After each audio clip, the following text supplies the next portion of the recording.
The broadcast is now starting. All attendees I'll think about it. listen-only mode. We're good? Well, good morning, everybody. This is the Town of Hempstead Town Board meeting for December 8th, 2020. Madam Clerk, would you please call the roll? Supervisor Clavin. Aye. Councilman Blakeman. Here. Councilman Carini. Here. Councilman D'Esposito. I'm here. Councilman Dunn. Here. Senior Councilwoman Gooseby. I can't hear. Did you call my name? Yes, I did. Senior Counsel? Okay. And Councilman Mascarella. I'm now going to ask Councilman Carini to lead us in the Pledge of Allegiance. Place your hand over your hearts. I pledge allegiance to the flag of the United States of America and to the republic for which it stands, one nation, under God, indivisible, with liberty and justice for all.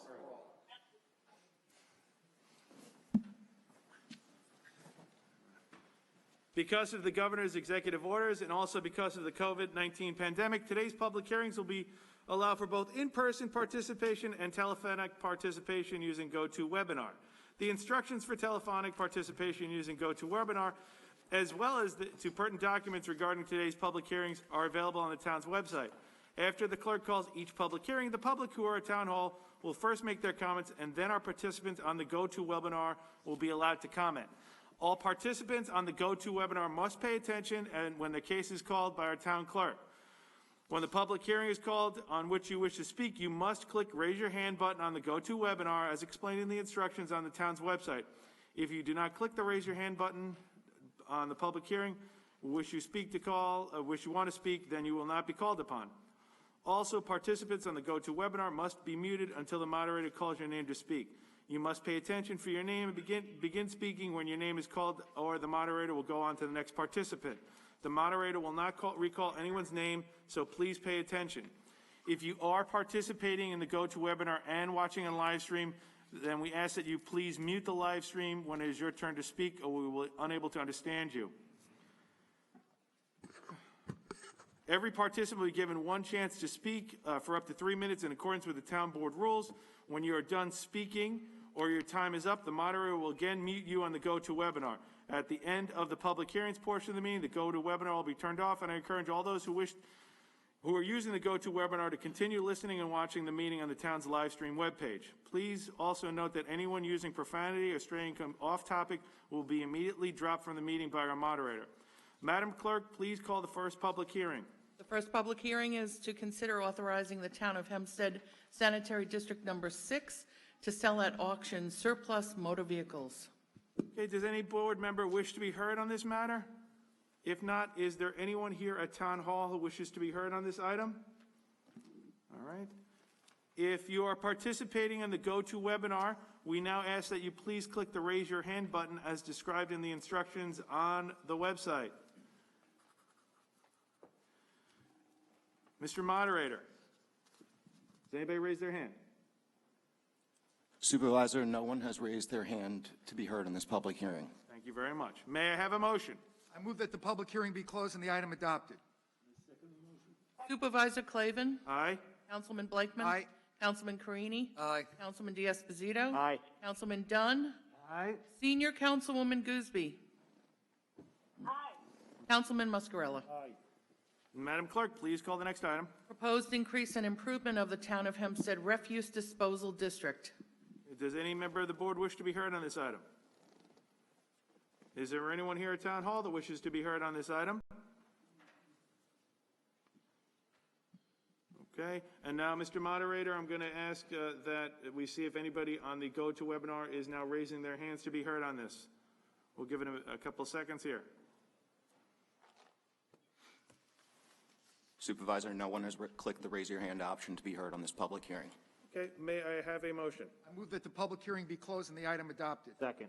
Supervisor Clavin. Aye. Councilman Blakeman. Aye. Councilman Carini. Aye. Councilman D'Esposito. Aye. Councilman Dunn. Aye. Senior Councilwoman Gooseby. Aye. Councilman Mascarella. Madam Clerk, please call the next item. Proposed increase and improvement of the East Meadow Water District. Does any member of the town board wish to be heard on this? If not, is anybody here at Town Hall? I do not have any slips on this. And at this time, if you are using the GoToWebinar, I'm going to ask you to respectfully raise your hand so we can take you on the web. Supervisor, one participant has clicked the raise your hand button. Miss Valerie Lamp. Okay. Miss Lamp, If you please give your name and address for the record. Can you hear me? Number 7. Okay, Ms. Lamp, could you give your name and address, please? Yeah, can you hear me? Yeah, we can hear you great. Oh, okay. So, Valerie Lamp, St. Augustine, Florida, and Massapequa, New York. Okay, you're calling regarding item number 2. You have a question? No, 3. I'm sorry, item number 3. Yes, I have, so I have several questions on these bonds, but also, just for clarity, because I have several questions for all of the public hearings regarding bonds. Is this my one opportunity on this, or can I sign into other public hearings? If you're asking questions about number 3, you can ask questions about number 3 right now. Right, but I'm just, my questions pertain to all the bonds being issued, so. We're only dealing with item number 3 sign right now, Ms. Lamp. So do you have any Sorry? questions regarding the East Meadow Water District? Okay. What type of bonds are these?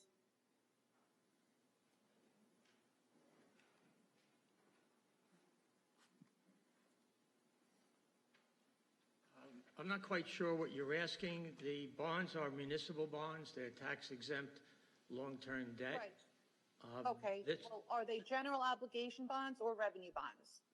We don't do revenue bonds. Okay, This so is a general obligation. And what, okay, and what is the maturity of these bonds? We don't know until we go out and group everything together. It becomes an aggregate.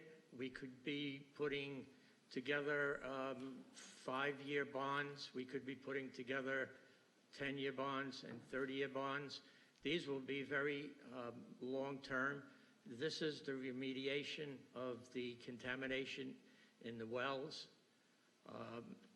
So this, Dioxin? yes, and this could very well extend out 25, 30 years, but that's not the maturity of the bonds. When you aggregate all the other specific items of a bond issue, potentially we could get about 20 years. Are they callable bonds?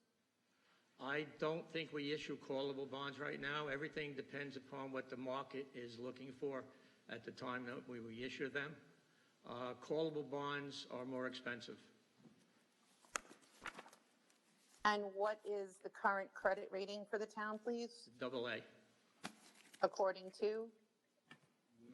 both rating agencies. Wall Street. So it's Moody's and S&P? Yes. Okay, and will I be able to ask these questions for the other public hearings regarding the issuance of bonds? You're going to get the same answers, but yes, you may. It is the same answers for all of them? For all the bonds. Well, not necessarily all of the bonds, but certainly if anything that has to do with the water district, it's the same explanation. Okay, and so who's remediating these water towers? You would have to ask specifically the water commissioner. However, this is in response to the New York State dictate that you have a plan within 2 years to remediate. The remediation is the construction of the filters and the scrubbers on the wells. That's as far as I'm going to take that. If you want to follow up with a communication, we can ask the commissioner of the water department to respond to you. Who is that? Jay Reinhardt? Jay Reinhardt. Okay, and who was just speaking to me? I have no idea. That was the town controller, John Mastromarino. Mr. Mastromarino? Yep. Okay. And will there be virtual public participation for miscellaneous? Ms. Lamp, I know you're very familiar with the rules here. Do you have any other questions regarding this item? I'm just following up from all of the Ms. Lamp, I'm public just asking if you outcry have- and pleas to allow for you to. Okay. Okay. As I said, we want to stay on topic. Are there anybody else in the raise your hand? No one else has selected the raise your hand option to be heard on this public hearing. Okay, great. If not, may I have a motion? Move we close the hearing and we adopt the item. Supervisor Clavin. Aye. Councilman Blakeman. Aye. Councilman Carini. Aye. Councilman D'Esposito. Aye. Councilman Dunn. Aye. Senior Councilwoman Gooseby. Aye. Councilman Muscarella. Madam Clerk, please call the next item. Proposed increase and improvement of the Levittown Water District. Okay, does any board member have any questions? All right. Is there anybody signed in here at Town Hall that wishes to be heard on this matter? I do not have any slips. Now, if you're on the GoTo webinar and you would like to talk about item number 4, now is the chance to please raise your hand. Supervisor, 2 participants have selected the raise your hand option. Okay, great. Why don't we start with the first one? Mr. John Gunther. Okay. Hello, you hear me? Mr. Gunther, we can hear you if you give your name and address for the record, please. John Gunther, A3 Silver Lane, Levittown, New York. I'm also the Nassau County Libertarian Executive Chairman. My concern is the spending of the $35 million of taxpayer money to upgrade the equipment and facilities at the Levittown Water District. My question is, what is the money going to be spent on specifically? Do we know that information? And does this body even know themselves what's going to be spent on? Because I don't want money being blindly given to the water district when we don't know where the money is actually going to. That is my question there. Mr. Gunther, And, let me start with that. The money's being allocated to upgrade all the water treatment facilities because New York State changed the guidelines on the treatment of water. It's very, very costly. The state has really not given any locality any money of substance to put in these changes. But as I'm sure as you are, we're all concerned about our water. We want safe drinking water for all of our families, but it has to be done. It is very, very costly, but at the end of the day, this is going to protect residents, save lives, and it's a cost that we have to do, and that is really by the changes in the rules set forth by New York State. And just a quick, one other thing real quick. Since this is only my second board meeting being here, I'm not 100% familiar with the rules, but I have another thing I want to talk about is, I guess it's miscellaneous. Will I be able to comment on something else later? Right here, the only thing you can comment on right now is item number 4. Okay. Okay, thank you, Mr. Gunther. You said there was somebody else in the... Mr. Supervisor, Ms. Valerie Lamb. Okay. Ms. Lamp, again, item number 4, if you can give your name and address for the record. Valerie Lamp, St. Augustine, Florida, and Massapequa, New York. Okay. Item number 4. Yes, so my question is, since these are long-term bonds and interest rates are at a historic low, and people are, the financial experts on Wall Street, they're talking about the possibility of inflation. I guess, you know what, Councilman Muscarella, you're in finance. Would you buy these bonds? No, Councilman Muscarella. Supervisor, point of inquiry. What is this speaker's interest living in St. Augustine, Florida, and in the town of Oyster Bay, in the water in Levittown? I think this is completely off topic, and I don't think we should entertain any more questions. I'm actually so happy that you asked, Councilman, because I'm actually coming to New York, and we are property hunting to be able to also own several properties within the town of Hempstead. And we may just purchase one in your district so that you'll directly be also my council person. Okay, well, That's why. Our controllers addressed what the bonds are for, all these issues, a federal and the fact taxpayer that it's who is also responsible for the CARES Act monies. Okay, Ms. Lamb, thank you very much. Okay. Is there anybody else raising your hand that wants to talk about item number 4 here today? Supervisor, no other participant has selected the raise your hand option to be heard. Thank you, Mr. Moderator. If not, may I now have a motion, please? I move that we close the hearing and we adopt the item. Second. Supervisor Clavin. Aye. Councilman Blakeman. Aye. Councilman Carini. Aye. Councilman D'Esposito. Aye. Councilman Dunn. Aye. Senior Councilwoman Gooseby. Aye. Councilman Muscarella. Aye. It's like Dorothy sitting right next to me. Madam Clerk, please call the next item. Proposed increase and improvement of the Lido Point Lookout Water District. Okay, any board member wishes to be heard on this item? Okay, if not, I don't have any slips, but is anybody here wants to talk about it? No slips are in. Mr. Moderator, this is the exciting part where we go and we see if anybody's raised their hand to speak about this item number 5. Supervisor, one participant has selected the raise your hand option. Okay, and that would be? Ms. Valerie Lamp. Regarding again, Ms. Lamp, is there anything you'd like to talk about in relation to item number 5? Well, I was, but I obviously got cut off. Okay, so what is the maturity of these bonds, please? The controller's already told you we don't know what the maturity is yet. The bonds are going out to see what the purpose, what it may be, and they're all going out now, so we can actually do the concept of bringing them all together to get the best return. When they come in, we'll be providing that to the public, but we can't give you an answer. We don't know what the answer is. I'm actually having a really hard time hearing you. Can you repeat that, please? No, like I said, the controller already indicated to you that we don't know the length yet until we get a response. Yeah, I'm not, you're very unclear. I don't know why. Okay. And so what type of bonds are these again?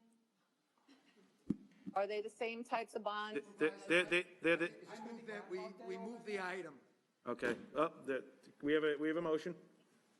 Second. Supervisor Clavin? Aye. Councilman Blakeman? Aye. Councilman Carini? Aye. Councilman D'Esposito?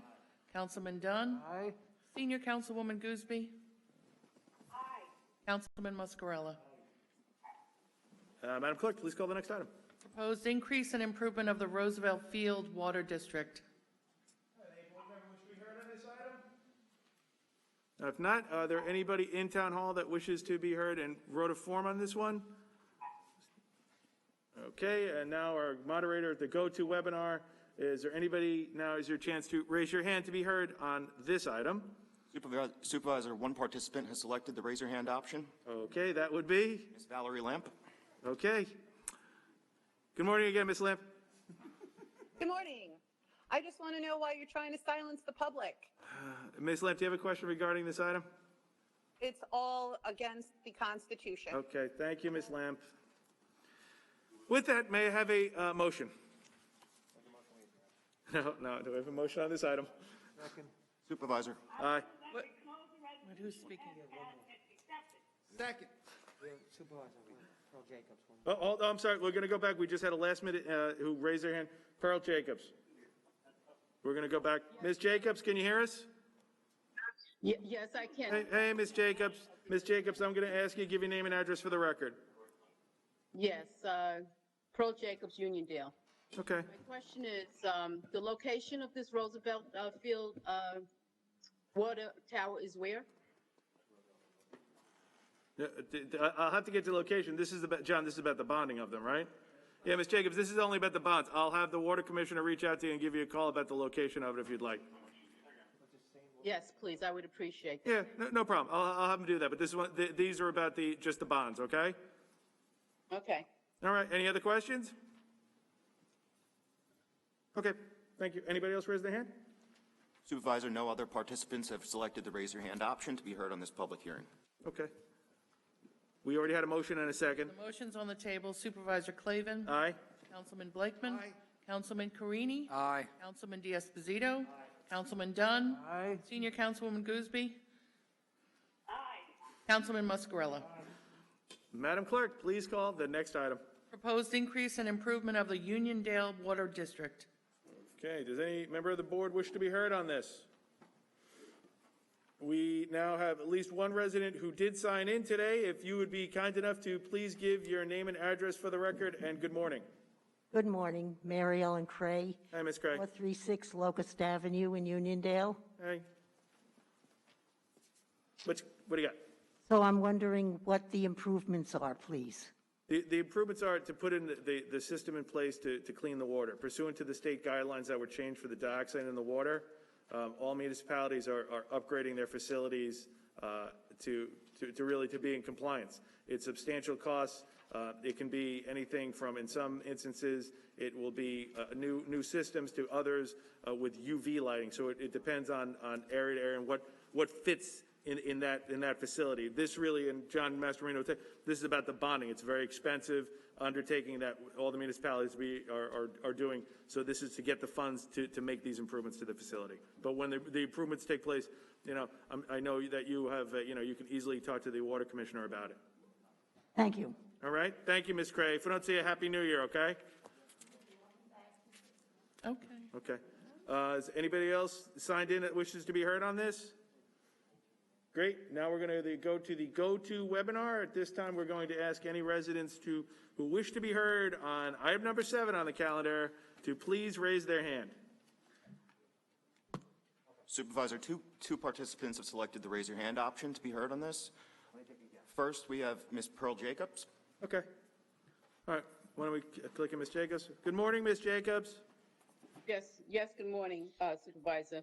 My question is, when will the water towers in Uniondale be refurbished or repainted, as I see that other water towers in other communities in the town of Hempstead?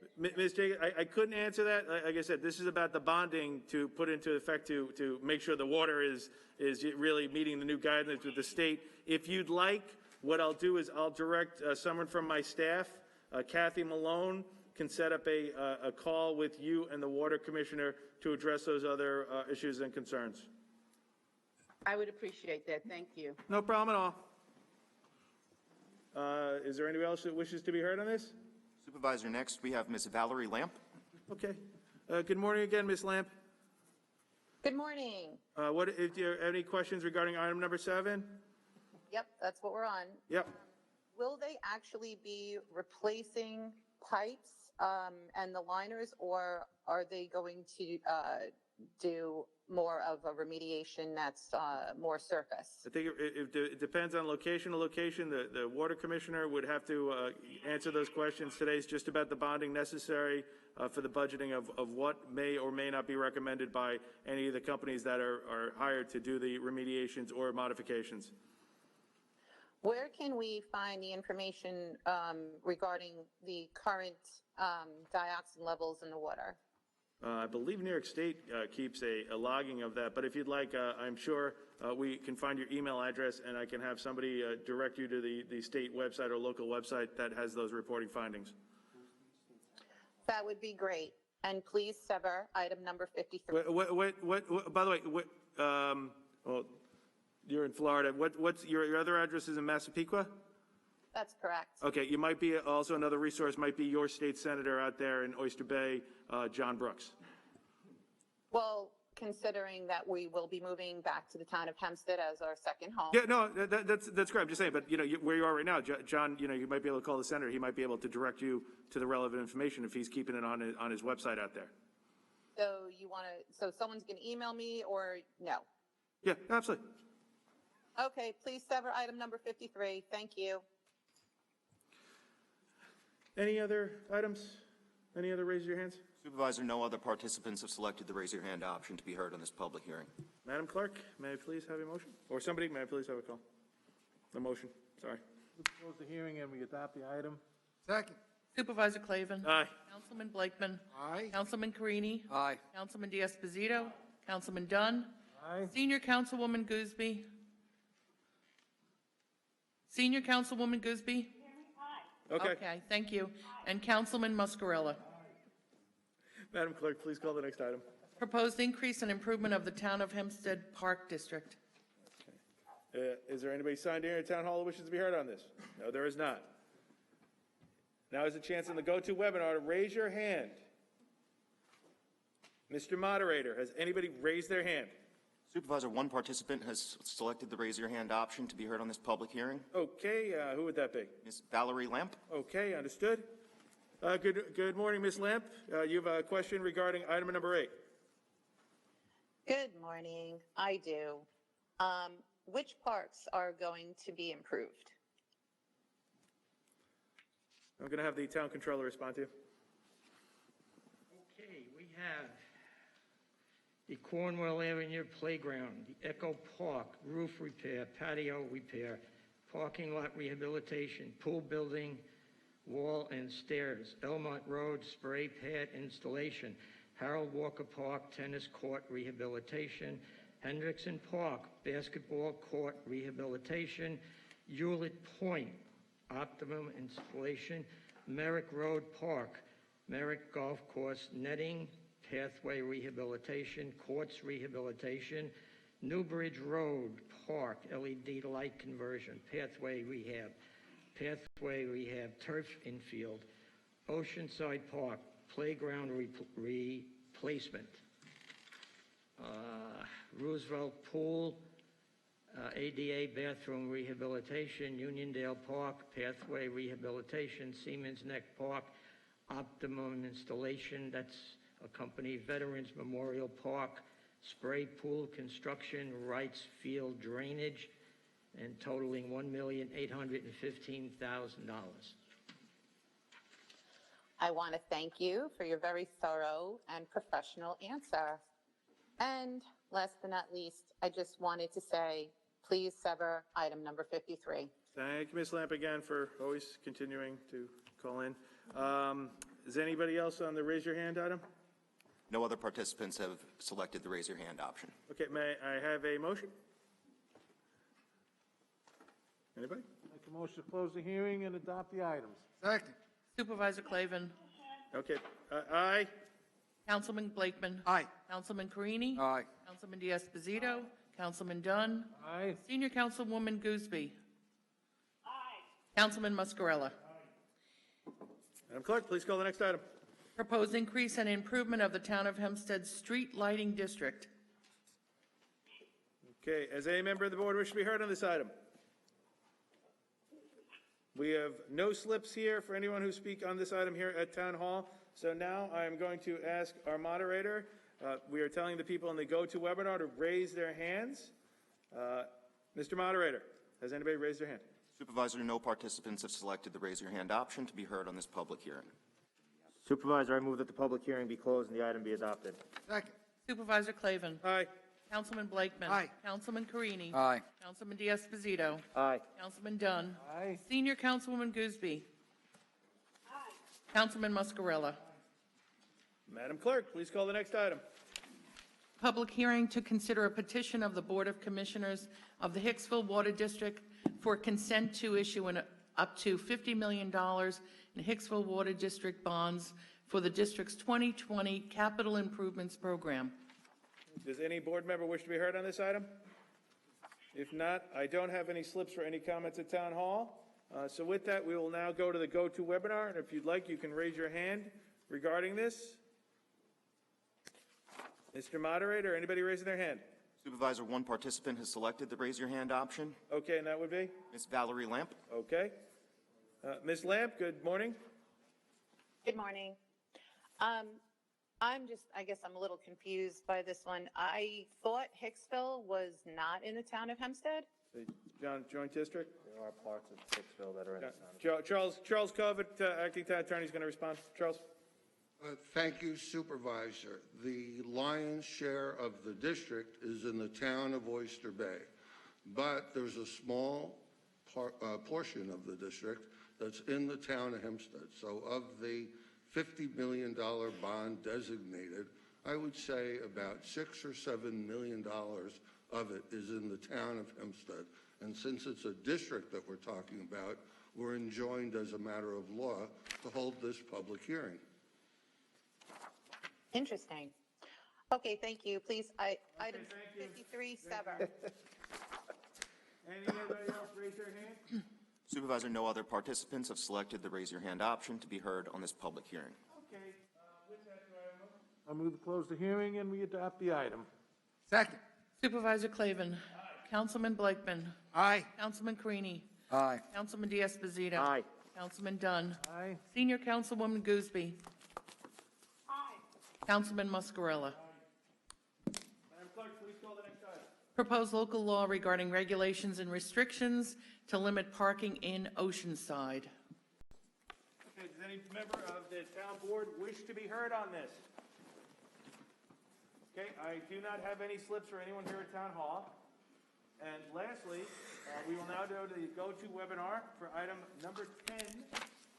Mr. Moderator, has anyone raised their hand? Supervisor, one participant has selected the raiser. Item number 11, number 11, I have to correct myself. You have one participant? One participant, Ms. Valerie Lamp. Okay. Good morning, Ms. Lamp. Good morning, everybody. Question regarding number 11? On this. Yes, regarding number 11. Correct. I'm curious to understand the process of, there's always, parking issues. And how does one go about getting these types of changes done, let's say, on their block? Well, we can have somebody do a follow-up. Do you have a question regarding this proposal directly? Because if not, we can have someone call you and explain to you the process or application process for parking. Do you have a question regarding item number 11? No, it is about the process. Okay. Please. Okay, thank you very much. Supervisor, I move that the public hearing be closed and the item be adopted. Supervisor Clavin? Aye. Councilman Blakeman? Aye. Councilman Carini? Aye. Councilman D'Esposito? Aye. Councilman Dunn? Aye. Senior Councilwoman Gooseby? Councilman Muscarella? Madam Clerk, please call the next item. Proposed local law regarding parking or standing prohibitions in Merrick, North Belmore, and Seaford. Any member of the board wish to be heard on this one? Okay, anybody here at Town Hall that wishes to be heard on this? I don't have any slips. Okay, now, if you're at the go-to webinar, if you please raise your hand at this time to speak regarding item number 12. Mr. Moderator, anybody raising their hand? Supervisor, one participant has selected the raise your hand option. Okay, who's that? Mr. John Gunther. Okay. Mr. Gunther, if you just give your name and address for the record on item number 12, please. Thank you again. John Gunther, Levittown resident, Nassau County Libertarian Party Executive Chairman. Can you elaborate on the standing part of that? Parking or standing, Charles Covet, acting town attorney. It's simply that if you read section or chapter 202 of the Code of the Town of Hempstead, it's incumbent upon the town board to hold a public hearing before they're going to amend or create new regulations and restrictions for parking in Oceanside, in public parking fields. Merrick. Okay, just wanted to get that clarified. And also I agree with Val to serve 53. We'll now go to number 13. Oh, sorry. Have to vote on it. I move that we close the hearing and adopt the item. Second. Supervisor Clavin? Aye. Councilman Blakeman? Aye. Councilman Carini? Aye. Councilman D'Esposito? Aye. Councilman Dunn? Aye. Senior Councilwoman Gooseby?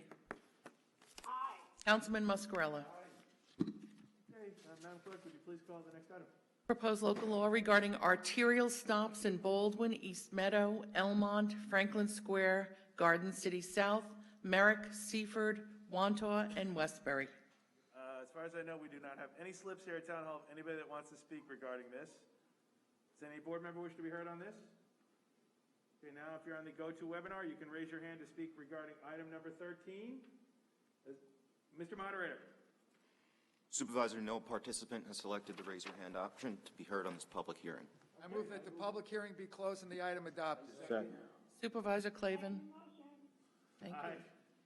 Councilman Blakeman? Aye. Councilman Carini? Aye. Councilman D'Esposito? Aye. Councilman Dunn? Aye. Senior Councilwoman Gooseby? Councilman Muscarella? Madam Clerk, please call the next item. Proposed local law regarding traffic regulations in the vicinity of schools in Merrick. Any member of the board wish to be heard on this? Okay, I don't have any slips here at Town Hall, so now I'm going to ask if you have to go to webinar to raise your hand. Mr. Moderator, regarding number 14, has anybody raised their hand? Supervisor, Ms. Pearl Jacobs. Okay. Morning, Ms. Jacobs. Yes, good morning. Can you provide clarification as to the type of traffic regulations that are proposed? Because I just had a meeting with my legislator last week regarding speeding in and around school zones in Uniondale, especially Turtle Hook School. Mr. Covet? Yes. What I could say that's probative to this public hearing is that we will amend traffic regulations if and only if our Director of Traffic Control makes a comprehensive study of the preferences and sensibilities of the people who live right there and are most affected by it. And we will only put these kinds of matters in front of the town board if there's unanimous favorability for these items or near unanimous. And so, without having spoken to the director, that is my extremely confident position that that process has been done, and that's why it's on the calendar today. Sir, I asked the question, my question was, what types of traffic regulations or revisions are proposed? What type? That we would have to refer to the director. Yes, go ahead. Joseph Nocella, Chief of Staff. If you look at the notice of hearing, it contains the specific item number 14. It contains the specific actual changes that are being proposed. There are different efforts to stop, I believe, looking here in Merrick, on the east side of Merrick Avenue during school days, at a point north of Smith Street. There is going to be a regulation regarding parking during the vicinity of schools during school hours. That is an example. They're all contained. As Mr. Kovic explained, we do traffic studies. After we do traffic studies, and members of the public are welcome to make proposals, they are put into the notice and they're all contained and set forth right in the notice. Well, thank you for that clarification. I'm sure that my legislator will be contacting the town of Hempstead to have a traffic study done in Uniondale. Thank you so much. Thank you, Mr. Take care. Bye-bye. Anybody raise their hand on that GoToWebinar? No other participant has selected the raise your hand option to be heard. Close the hearing and adopt the item. Second. Supervisor Clavin. Aye. Councilman Blakeman. Aye. Councilman Carini. Aye. Councilman D'Esposito. Aye. Councilman Dunn. Aye. Senior Councilwoman Gooseby. Councilman Muscarella. Madam Clerk, please call the next item. Proposed local law regarding U-turns prohibited in Merrick. Is anybody on the town board who should be heard on this item? Okay, I do not have any slips here at Town Hall, so now we will go to the GoToWebinar and see if anybody is raising their hand to speak regarding this item on the calendar, number 15. Mr. Moderator. Supervisor, one participant has selected the raise your hand option. Okay, that would be? Ms. Valerie Lamp. Okay, Ms. Lamp, do you have any questions regarding number 15 on the calendar? Yes. Where exactly are these no U-turns going to be erected? You gotta ask what's his face. I will answer it on this occasion for the benefit of the person on the webinar. It's spelled out, as I said, right in the notice of public hearing. It's accessible on the website, just as the number which the GoToWebinar allows this person to call into. And it states right here that the no U-turn, all traffic signals southbound on Winsome Avenue shall be prohibited from executing U-turn maneuvers between Ellen Drive and Ilona Avenue. All of this is published for everyone to see on the website. Okay, thank you, Mr. Sella. Any other questions regarding number 15, Ms. Lamb?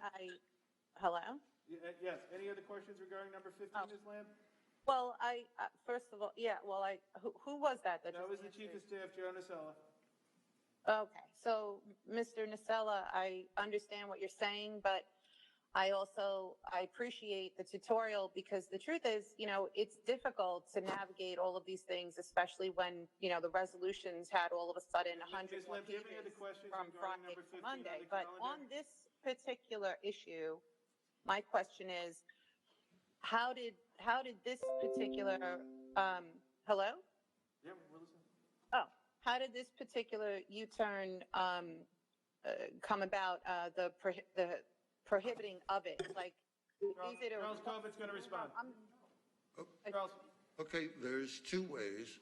Either our Director of Traffic Control has been notified by the state or the county that this is a particularly dangerous situation, or the residents have come to us and complained, or pursuant to our own studies, we see there's something wrong here that needs to be remedied, and that's how these things are engendered. Thank you, Mr. Cohen. Okay, and so which one was it on this particular? We'll have to follow up with you, Ms. Lamb, to find out which one it was. Do you have an objection regarding this? Are you opposed to a U-turn or this concern? I'm just trying to understand how these things come about, and I will send an email to Mr. Nocella. I also did send him an email yesterday, and I didn't hear back. Okay, well, thank you very much. Have a good day. Anybody else raising their hand? No other participants have selected the raise your hand option. Any?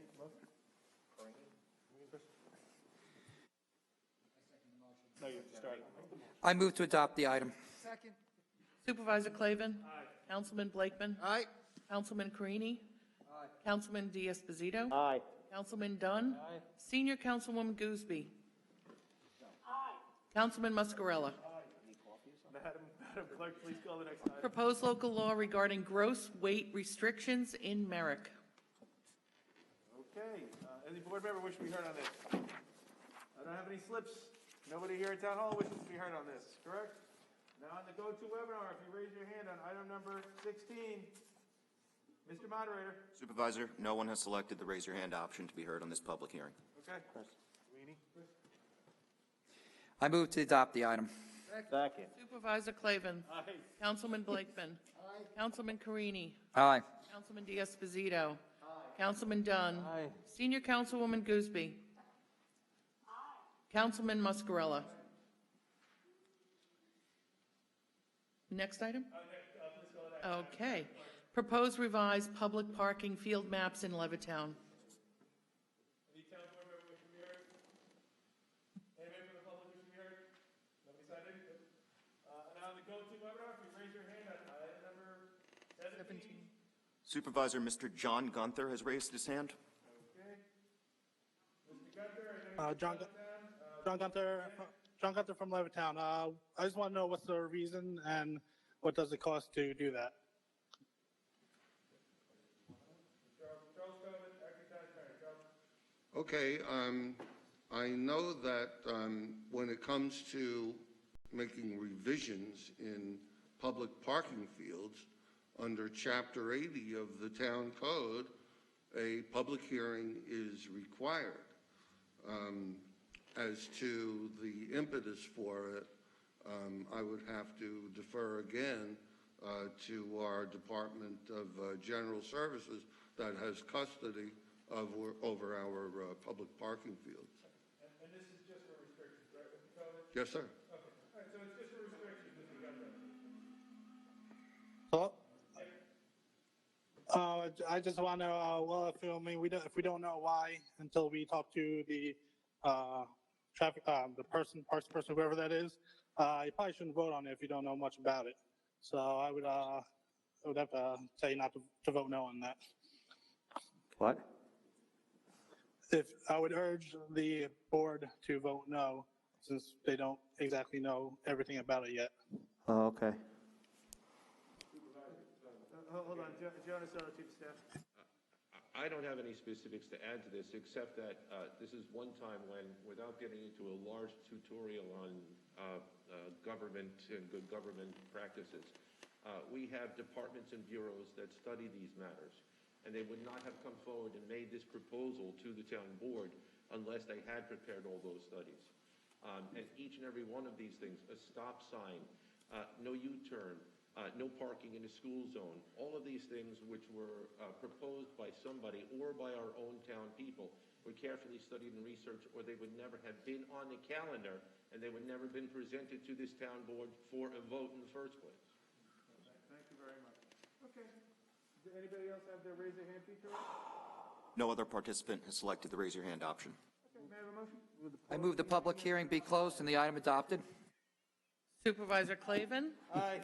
Councilman Blakeman? Aye. Councilman Carini? Councilman Carini? Councilman D'Esposito?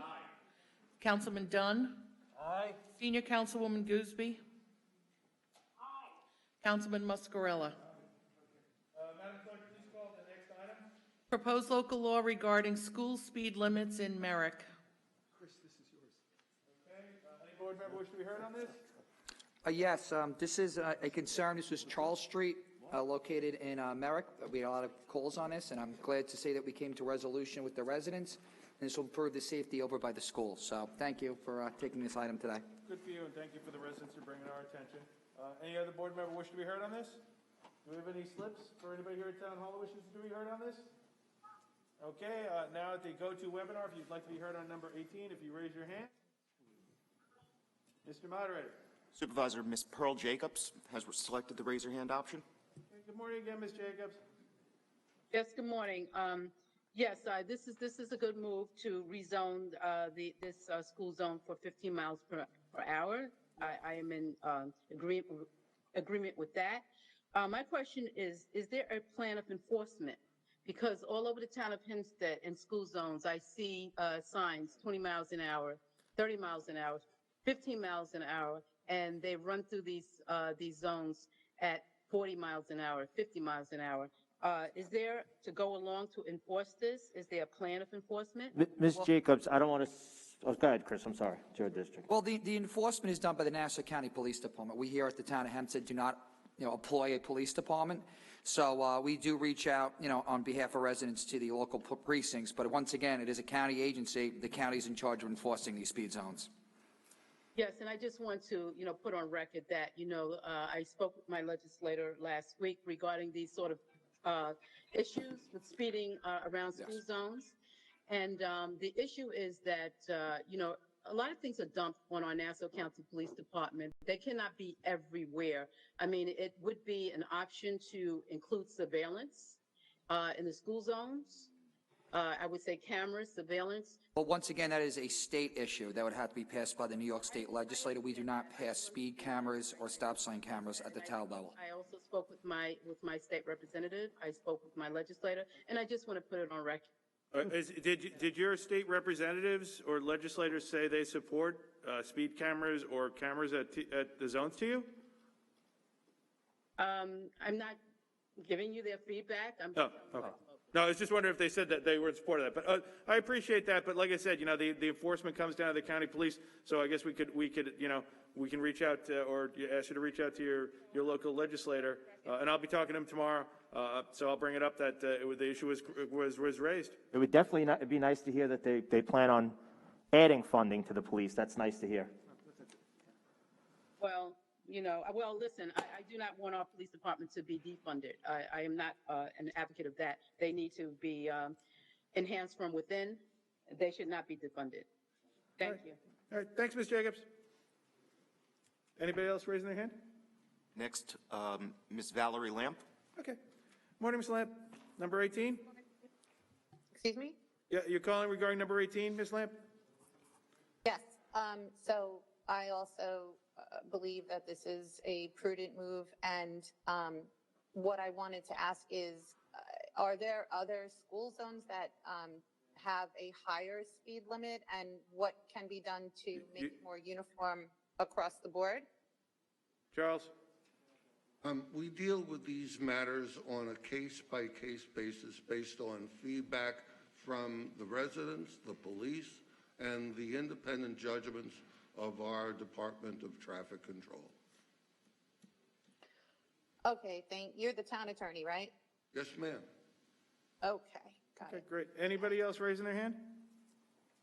No other participant has selected the raise your hand option. Okay, may I please have a motion? I move the public hearing be closed and the item adopted. Second. Supervisor Clavin? Aye. Councilman Blakeman? Aye. Councilman Carini? Aye. Councilman Diaz-Bazito? Aye. Councilman Dunn? Aye. Senior Councilwoman Gooseby?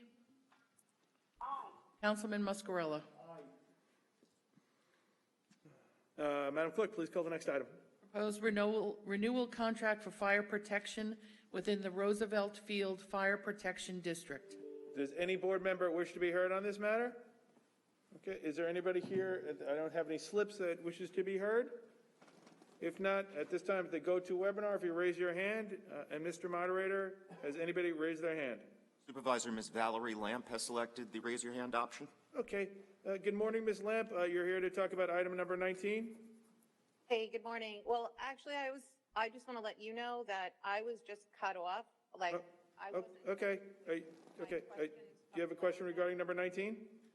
So can I still ask my question from the prior item that I was cut off? Right now, we're on 19. We could do a follow-up. I'll have, you could send in an email, any follow-up questions regarding 18. The vote's already been taken. Do you have a question on 19?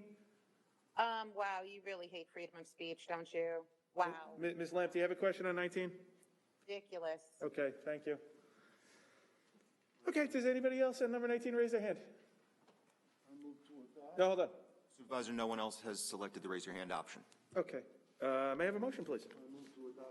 Second. Supervisor. I second the motion. Okay, thank you, Senior Councilwoman. Supervisor Clavin? Aye. Councilman Blakeman? Aye. Councilman Carini? Aye. Councilman D'Esposito? Aye. Councilman Dunn? Aye. Senior Councilwoman Gooseby? Councilman Muscarella? Madam Clerk, please call the next item. Proposed renewal contract for the protection within the South Westbury Fire Protection District. Okay. Does any board member wish to be heard on this? I do not have any slips from the public for this, so at this point now we'll go to the go-to webinar and ask residents to raise their hand to participate. Mr. Moderator, anybody raising their hand? Supervisor, no participant has selected the raise your hand option. Okay, then may I have a motion, please? Supervisor, I move that the public hearing be closed, the item be adopted. Who's going to second it? Okay. Supervisor Clavin? Aye. Councilman Blakeman? Aye. Councilman Carini? Aye. Councilman D'Esposito? Aye. Councilman Dunn? Aye. Senior Councilwoman Gooseby? Councilman Muscarella? Okay. Madam Clerk, please call the next item. Proposed renewal contract for fire protection within the Hempstead Plains Fire Protection District. Okay, any board member wish to be heard on this? Okay. Has anybody checked in that wishes to be heard on item number 21? The answer, we have any slips. So with that, we will now go to the go-to webinar. If you raise your hand, Mr. Moderator, anybody raise their hand on item number 21? Supervisor, no participant has selected the raise your hand option. Okay, may I have a motion? Second. Supervisor Clavin? Aye. Councilman Blakeman? Aye. Councilman Carini? Aye. Councilman D'Esposito? Aye. Councilman Dunn? Aye. Senior Councilwoman Gooseby? Councilman Muscarella? Okay, I'm now going to ask the Madam Clerk for you to call the next item. We have the application of Neal Court Realty LLC to change the zoning of the property from Residence B to Y Industrial in order to permit development of the subject premises in accordance with the site plan submitted in Oceanside. I'm going to ask the applicant, any of their counsels, or any of their guests who are going to speak here today to be mindful that after you speak, we're going to have somebody who's going to clean the mic and the stand to follow the guidelines set forth. And if you could all of you, please indicate your name and address, and when we start the question answer, if you could space it out accordingly to answer any questions that are brought forth by any of the residents. So I'll let the esteemed council start the process. Thank you very much, Mr. Supervisor, members of the board. My name is Albert D'Agostino. I'm a partner in the firm of Minerva and D'Agostino, 107 South Central Avenue, Valley Stream, New York. And we represent Neal Court Realty LLC. I'll be making the initial portion of the presentation. We do have Michael Maris and John Maris here as our traffic experts, and also Barry Nelson as our real estate expert. As you've indicated, this is the application of Neal Court Realty LLC, seeking a change of zone from the currently applied Residence B zoning district to the Y industrial district. Neal Court Realty is the current owner of the premises, appearing on the Nassau County land and tax map as section 60, that's 60. I don't know if you can hear me enunciate that clearly through the 60? Yep. Block 89, lots 19 and 20. Subject premises is located on the northeast corner of Neal Court and Fireman's Memorial Drive, which is the former name of the north-south town highway and the other Neal Court, which is an east-west town highway. So technically, it's on the corner of Neal Court and Neal Court.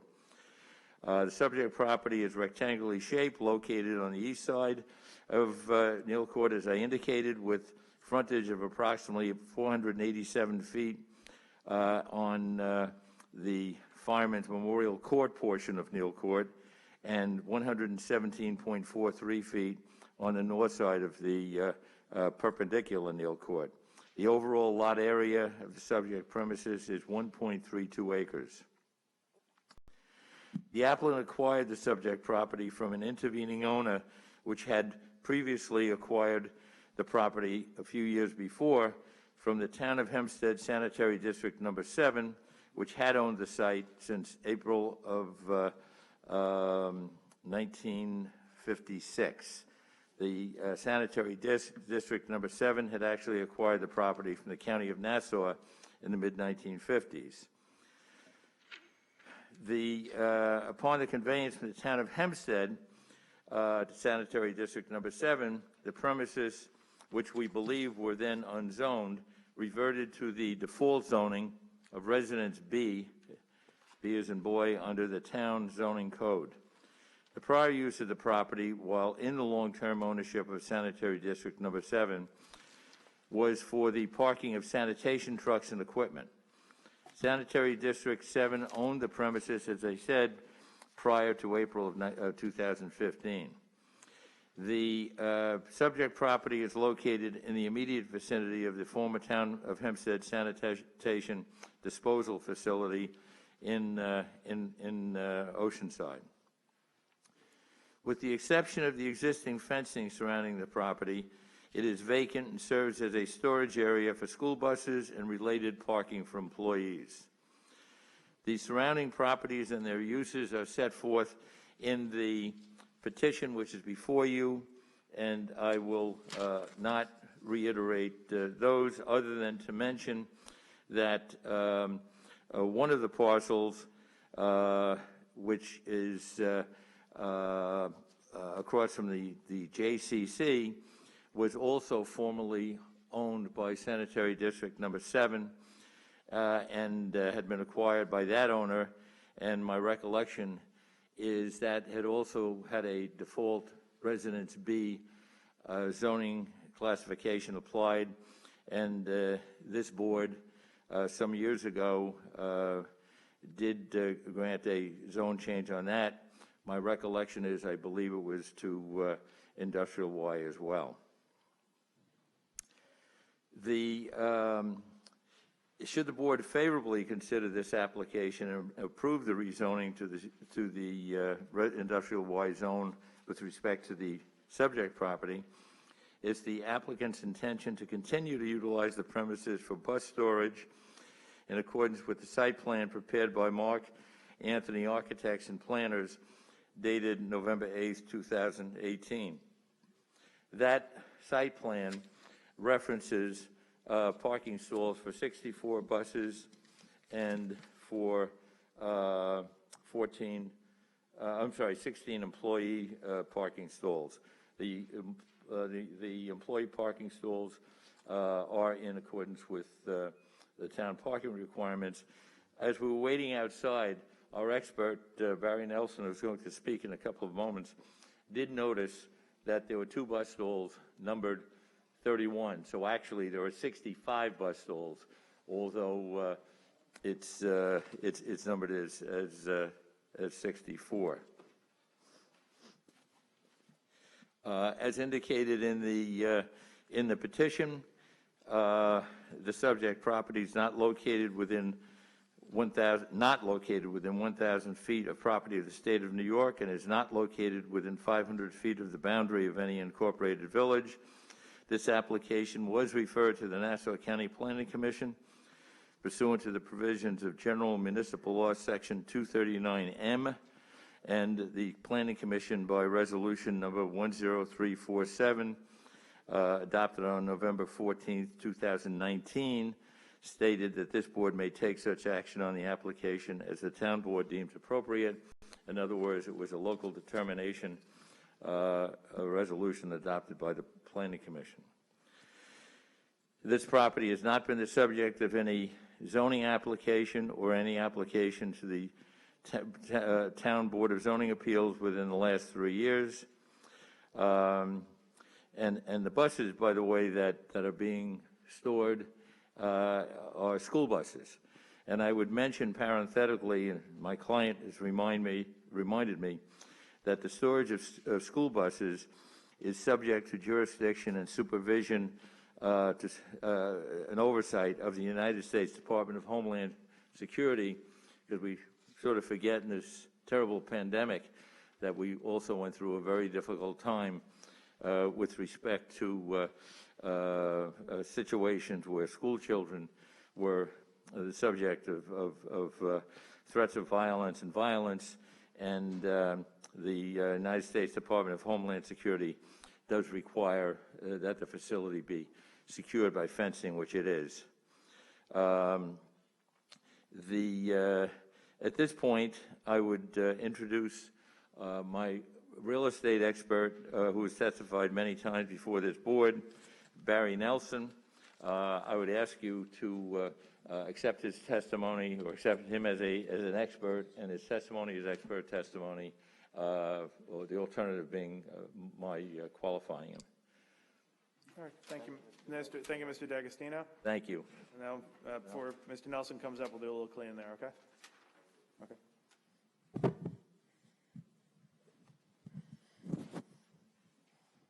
Thank you, Mr. Nelson. Name and address for the record.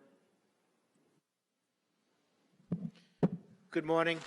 It's Barry Nelson, 220 Pettit Avenue, Belmore, New York, 11710.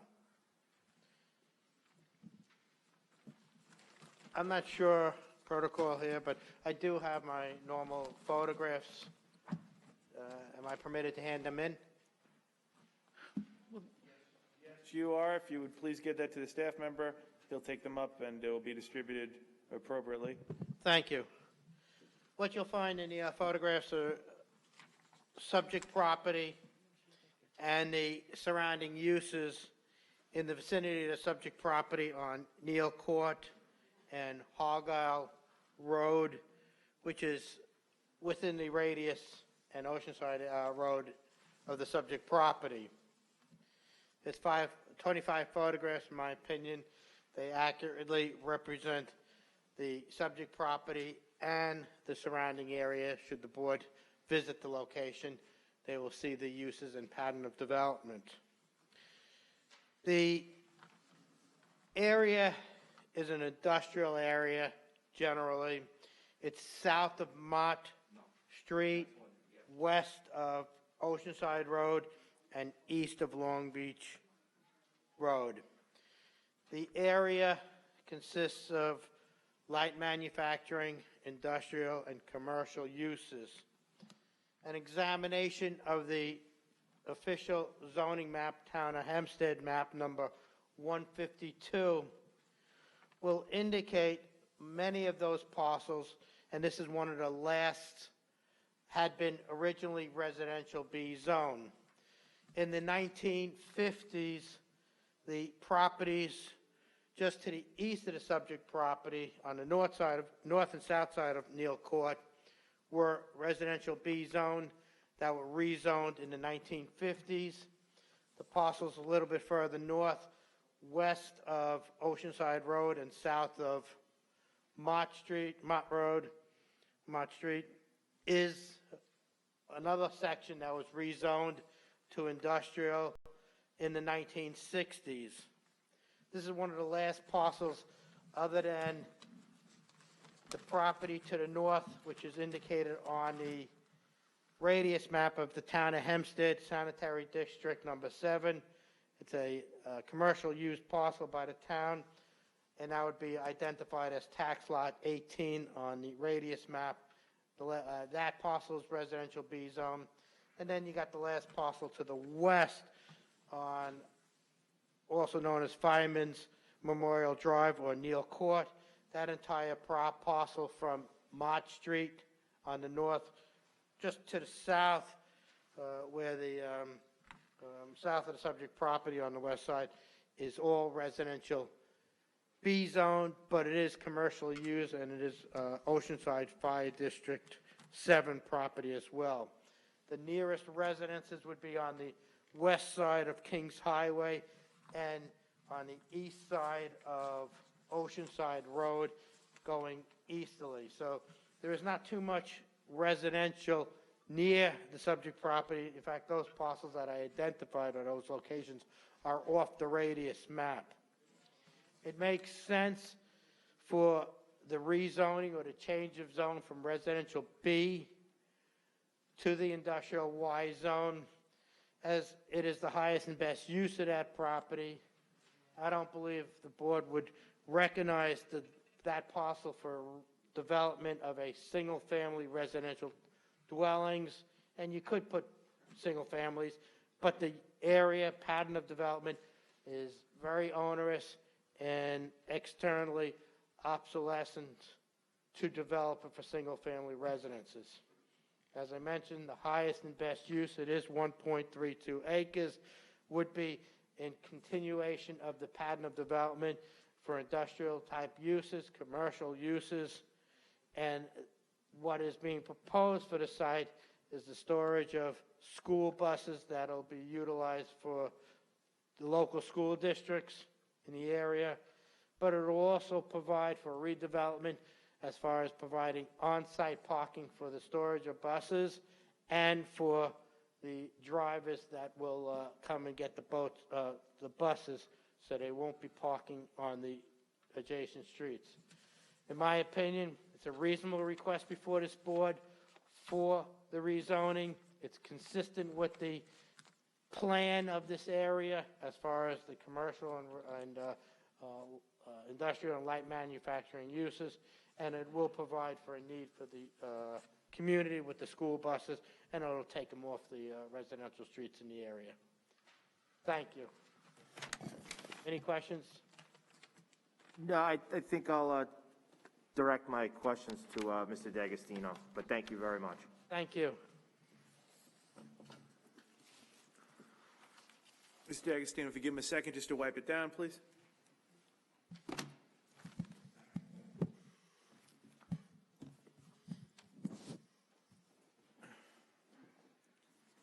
Okay. Good. Well, first and foremost, Mr. D'Agostino, Mr. Muirhead, I just want to first thank you for continuing to choose to invest in the town of Hempstead, especially at a time where especially the bus companies are going through hard times like many other small businesses are. I want to say thank you for choosing the town of Hempstead to invest in. Secondly, this bus parking area is something that we've dealt with in Island Park, where I live, and I want to thank you for, even though it took a while, well, we've gotten to a place where your bus yard in Island Park looks good. It's got great landscaping. The fencing looks great. I think we've done our best to mitigate the having employees park on the street. So I want to thank you for always continuing to work with Supervisor Clavin and I to make sure that our residents' needs are met. That said, focusing on this parcel in Oceanside, I would have to agree with both the speakers that I think that this area and your plans for it does fit, the area, the surrounding area down there on Neal Court.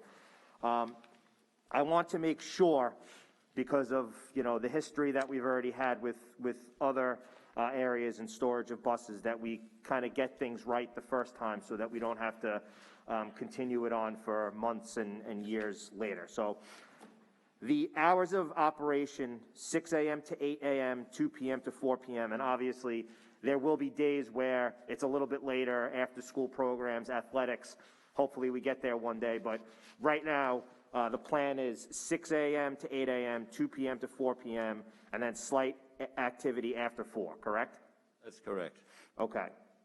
I know that the site plan shows an 8-foot chain link fence to be installed around the perimeter of the lot. You guys both know me. You know what my ask is going to be. I would like to change that chain link fence to a white PVC fence to kind of enclose the area One of the issues that we've had down there on the Neal Court community is that there's been parking of tractor trailers, there's been debris. So if we can do our best to kind of contain the bus yard as best we can, the supervisor and I will do our part to help, make sure that the area is kept clean and enforced. If I may respond to that? Absolutely. Yes, in terms of the 8-foot fence, and one of the reasons why I had noted the prior use by sanitary district number 7 was for the storage of sanitation trucks. The fence that's there now is an 8-foot fence. Okay. The improvement visually on that fence, which has been done by the applicant, is it's a cyclone fence, and they put greenery through it to shield it. But it was also the reason for my comment about Homeland Security and making sure the buses are secure on the site. Yep, absolutely. So the fence that we're really hoping to keep is what is there. We're not looking to install an 8-foot fence. There is an 8-foot fence, which was as a result of many years of use by sanitary district number 7. In terms of the visual amenities, we've attempted to address that. Again, this being in pretty much an industrial area with the greenery through the slats. So the plan is to take the 8-foot chain link fence there and then put the inserts in? Well, the inserts are in. I actually went down there on Sunday, and I saw the inserts are in. Okay.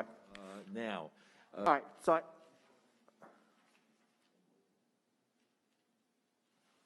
as well as there's some landscaping that exists there now. Okay. All right. Yeah, we can do a site visit before, There was an inspection by the building department on the 5th of November. Storage of livery vehicles. Obviously, once the use changes and you're able to store buses, all of that stuff is going to be removed, and it's just going to be for the storage of buses that are being used, right? Not ones that are being repaired, or there's not going to be any work done on these buses on the site, correct? If I could bring my client up at this point, who absolutely is obviously the expert on the operation. Yep, absolutely.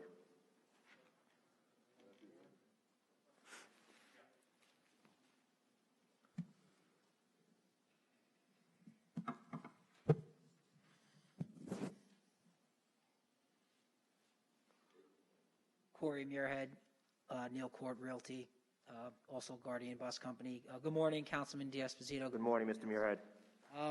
So that facility will only be bus storage.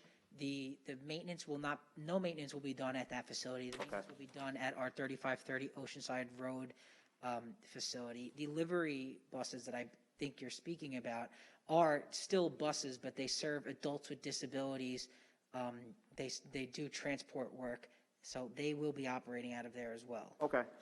And now an issue that we've dealt with in Island Park for a while, like I said, when I opened up, that I think we've gotten to the point now where we've mitigated it well. I see that there are, I guess, there's a proposed employee parking area. So that's going to be enough for the actual drivers of the buses, or are we going to face the issue? And I know it's very different. It's not like Island Park where it's in a residential area right across the street. But I know that in Island Park, we were able to arrange sort of a stacked parking in order to create more spaces, which would then alleviate the cars parking on the street. Is that something that we can kind of look into? And that's something that we have looked into in this facility because of the way that it's structured. Buses can pull out and employees can pull their cars into said bus spot. So in addition to the 16 employee parking spaces on the site plan, there'll be additional employee parking when they pull the bus out for the day. Perfect. So bus comes out, car goes in. That's correct. All right. And that's obviously going to be a procedure. That's not an option. They're gonna know that when they pull their bus out, their car has to go in. Yeah, we have people on site called yardmen that that make sure that the procedure is done correctly. Perfect. Everybody stays safe. Yeah, and I only ask because, you know, what we dealt with was employees who would have lunch or breakfast in their car on residential streets, and then, so that won't be an issue at all. We still apologize for that. That's all right. It wasn't you who threw the garbage out. And then lastly, there's no structure on this plot, right? And no planned one. There's no structure or no plans to put anything on there. Okay, so, and my last question is, what about bathroom facilities for the workers? So right around the corner is our main facility at 3530 Oceanside Road. Right. There's driver's rooms, there's vending machines, there's bathrooms, there's washrooms. Everything is there right around the corner. It's a walking distance. Okay. And/or they can pull the vehicle over there as well. Okay. So we'll have to keep an eye on that because you know where I'm headed with that. Yeah, not a problem. Okay. Okay, Supervisor, I have no further questions. Any other board member have any questions of the applicants? Mr. D'Agostino? I do have my transportation expert here, Michael Maris. If you'd like to have him give some testimony, that's fine. Can we just submit it in writing? Can we just submit it in writing? Sorry? Mr. D'Agostino, just for the purpose of time, do you mind if we just submit the traffic study in writing and we can review it? Thank you. Okay. You all right? Thank you. Okay. Any other board member have any questions, comments? Okay. I'm not too sure if there's anybody in the building that wants to speak on this issue. Is there anybody that signed in for this public comment? I don't see anybody. Nobody signed in on this one, correct? All right, now is the chance on the GoToWebinar to raise your hand to speak on this presentation on item number 22. Mr. Moderator, if you would now tell me, has anybody raised their hand? Supervisor, Ms. Valerie Lamp raised her hand to speak on this. Okay. Good morning, Ms. Lamp. Calling regarding number 22. You have questions regarding this? Yes. Well, am I limited to questions, or am I able to make a statement, or? We'll start with questions on the item number 22. Okay. My question is, were any of the presenters who were at the microphone, are any of those presenters contributors to the Republican Party or to your campaign? Do you have any relevant questions regarding the applicant who's made a diligent application here, Ms. Lamp, please? I believe they're very relevant. Okay. Any other questions, Ms. Lamp? Yes. Can you please sever item number 50? Thank you, Ms. Lamp. Anybody else raise their hand on this matter? Supervisor, no participants have selected. Okay. Supervisor, I'd just like to say that to my former neighbor, Mr. D'Agostino, as usual, a very well-organized, thorough presentation. Supervisor, I move that we reserve decision. Second.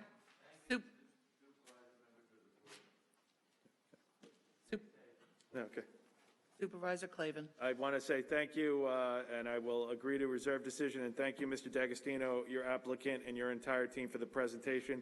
With all the restrictions during COVID, we are very grateful for your patience and working to do the presentation, but I vote yes on this, reserving. Happy holidays, guys.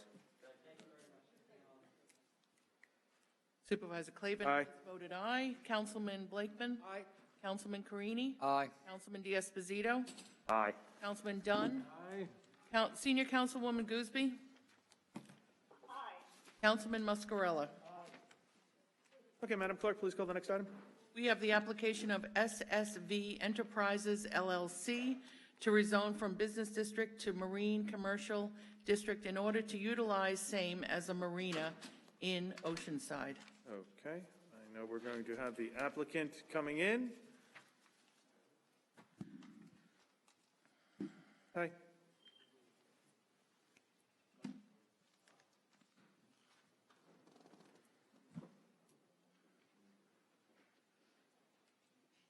Good morning. If you would give your name and address to the record, and I would ask you and any of your speakers to please work with us on the COVID protocol. Every time a speaker's done, we spray and wipe off the mic for any sort of comment or any sort of discussion.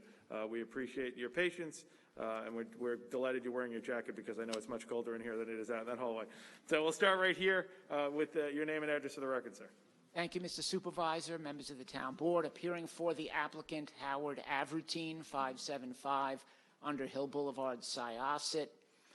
This is the application of SSV Enterprises, LLC, for a change of zone from Business District to Marine Commercial District regarding premises located at 3555 Bartz, that's B-A-R-T-Z Street in Oceanside.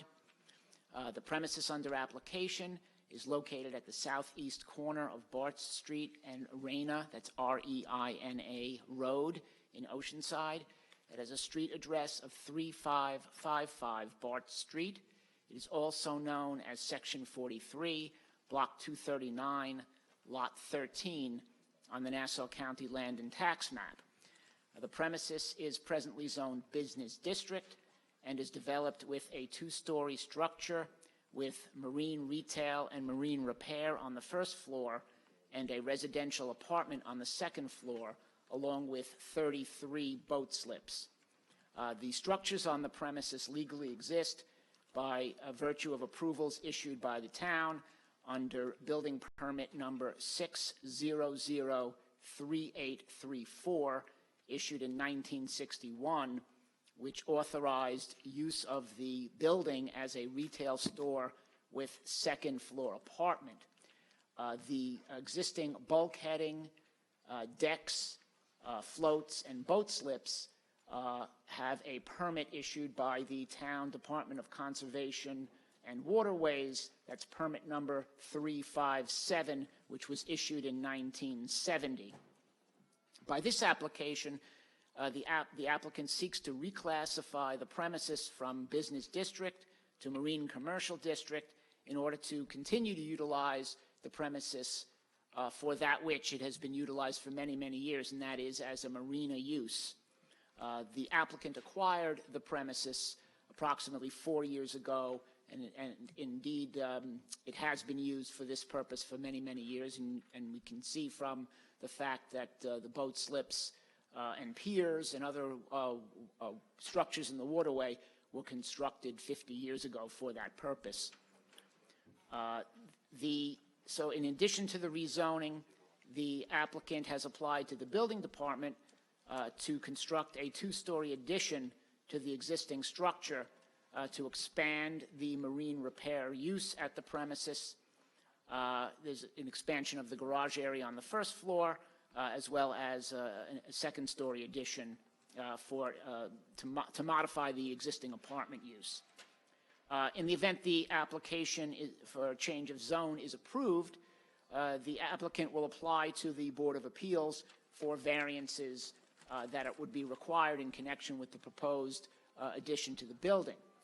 The applicant, of course, recognizes and understands that in the event that the rezoning is approved, such approval will in no manner influence the application to the Board of Appeals for the variance approvals, and that is a totally separate and independent application. As far as the operation of the premises as a marina, they have 2 employees, and the hours of operation, generally speaking, are 8 a.m. to 6 p.m., 6 days, closed on Sunday. However, during boating season, when boats are in the water, those boat owners who have rented boat slips at the premises come and go as they please to utilize their boats. There are 33 slips at the marina facility. At this time, if I may, I'd like to hand up a petition signed by, I believe, 12 surrounding property owners, indicating that they have no objection to the relief being sought here this morning. If I can hand that up. Okay, the representative from the town clerk's going to pick that up from you, and it'll be distributed. Thank you. Thank you so much. Unless the board has specific questions of me at this time, I would like to call Barry Nelson to testify regarding the surrounding zoning in the area and the appropriateness of the request currently before the board this morning. Yeah, I just have a couple questions. So what's in front of the board today is to rezone from a business district to marine commercial. So since this parcel has been in operation, I'll use that term, and renting boat slips, has that been done by approval from the town? Well, no, because renting boat slips wouldn't need a separate approval, but in the business zone within which the property is currently located, a marina use, which would be renting of boat slips by definition, is not a permitted use.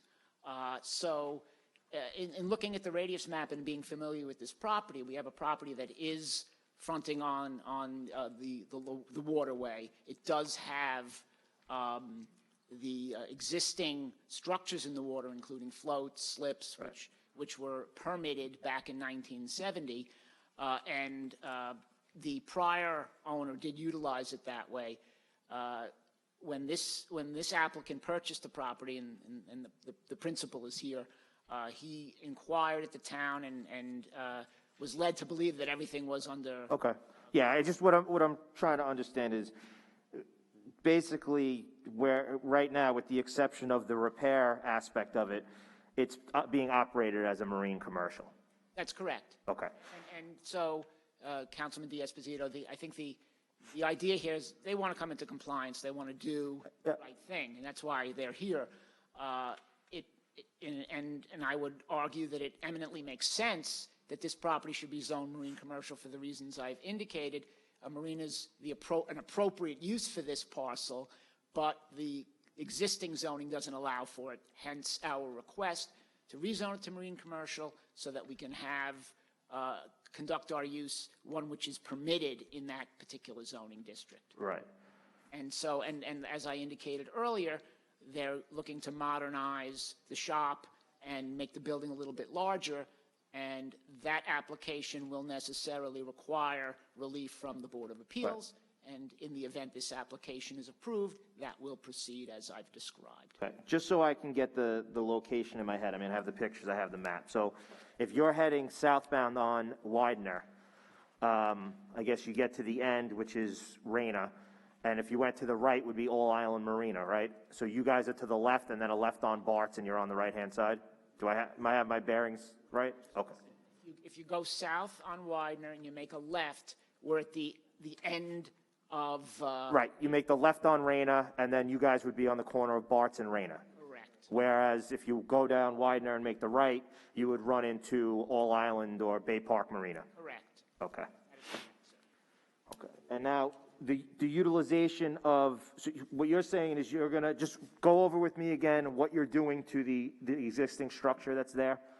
Okay, I do have the project architect here if you have specific questions, but the plan does call for an addition to be built to the building on its southerly side, which will accommodate an expansion of the repair shop. So closest to the water? Not closest to the water, no. It's not a rear addition, it's a side addition. Okay. And so that will provide, as I indicated, additional space for the repair shop and also allow for renovation of the second floor apartment. Okay. And how many stories is it right now? It's 2, and it will remain 2. And there will no longer be an apartment there? There will. There will, okay. The apartment will remain. So you put an extension on the back of the building in order to accommodate repairs? Yeah, to the repair shop. It's an expansion of the already existing repair shop. Okay. And there's parking on the parcel? Because I know parking is tough down there on the streets. Understood. And there will be some parking. Part of the relief we will be seeking before the Board of Appeals is parking relief, and we will address that in earnest if, as, and when we get to the Board. Okay, but before it makes it to the Zoning Board of Appeals, how many parking spots are available on the parcel? in accordance with the plan that has been filed, let me just pull it out.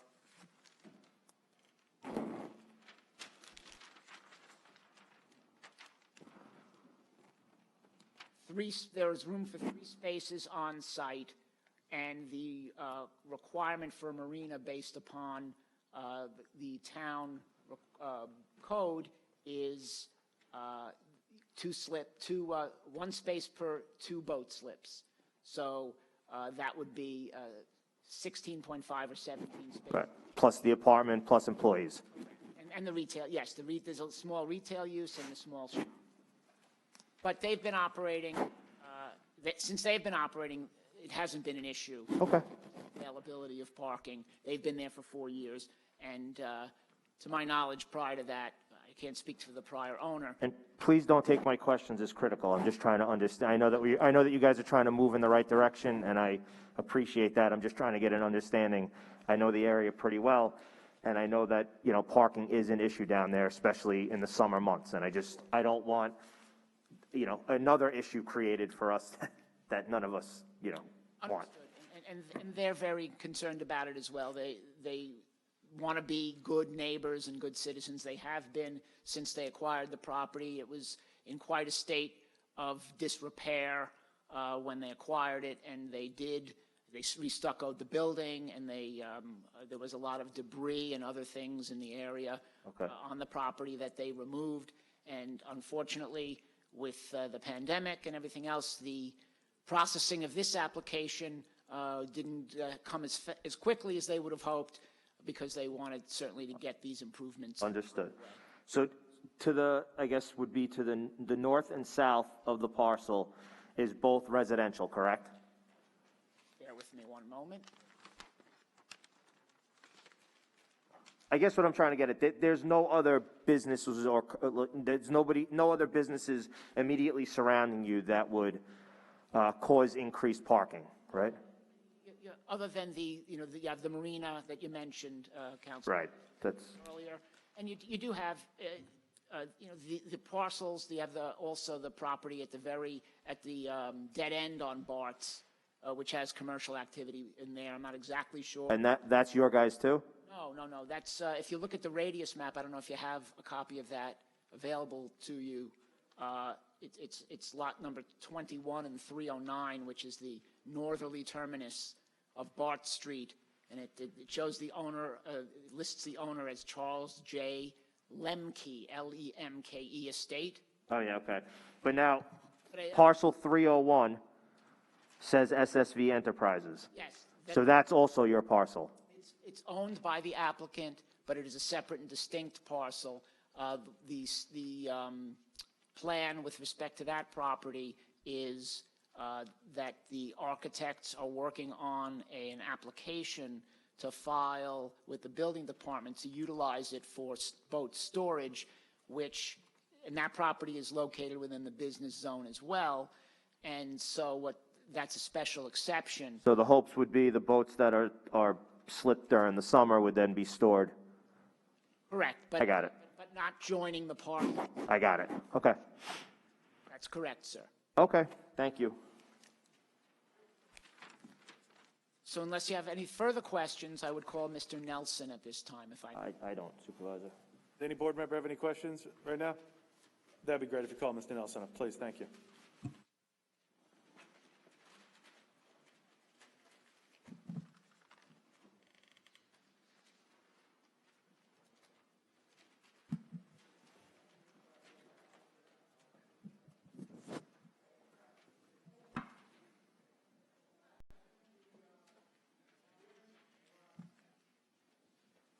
Good afternoon.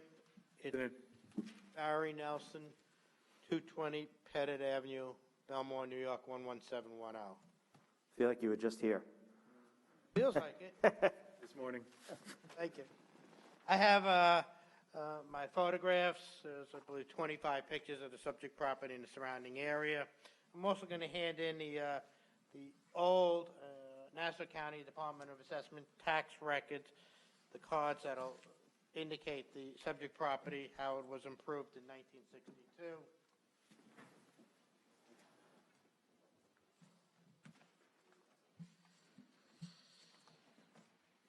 The subject property, the board seems to be very familiar with the location, the southwest section of Oceanside. I reviewed the town of Hempstead, the official zoning map, map number 151. Interestingly, this area of Oceanside, generally the subject street, Widener Avenue, and everything, the several blocks from Zadig Street west to Rockaway Channel and south to Reed Channel was all business zoning. I believe that the business zoning was prior to the marine commercial zoning, which I think was introduced in the 70s. The majority of the interior blocks now developed with residential single-family homes was rezoned in 1962.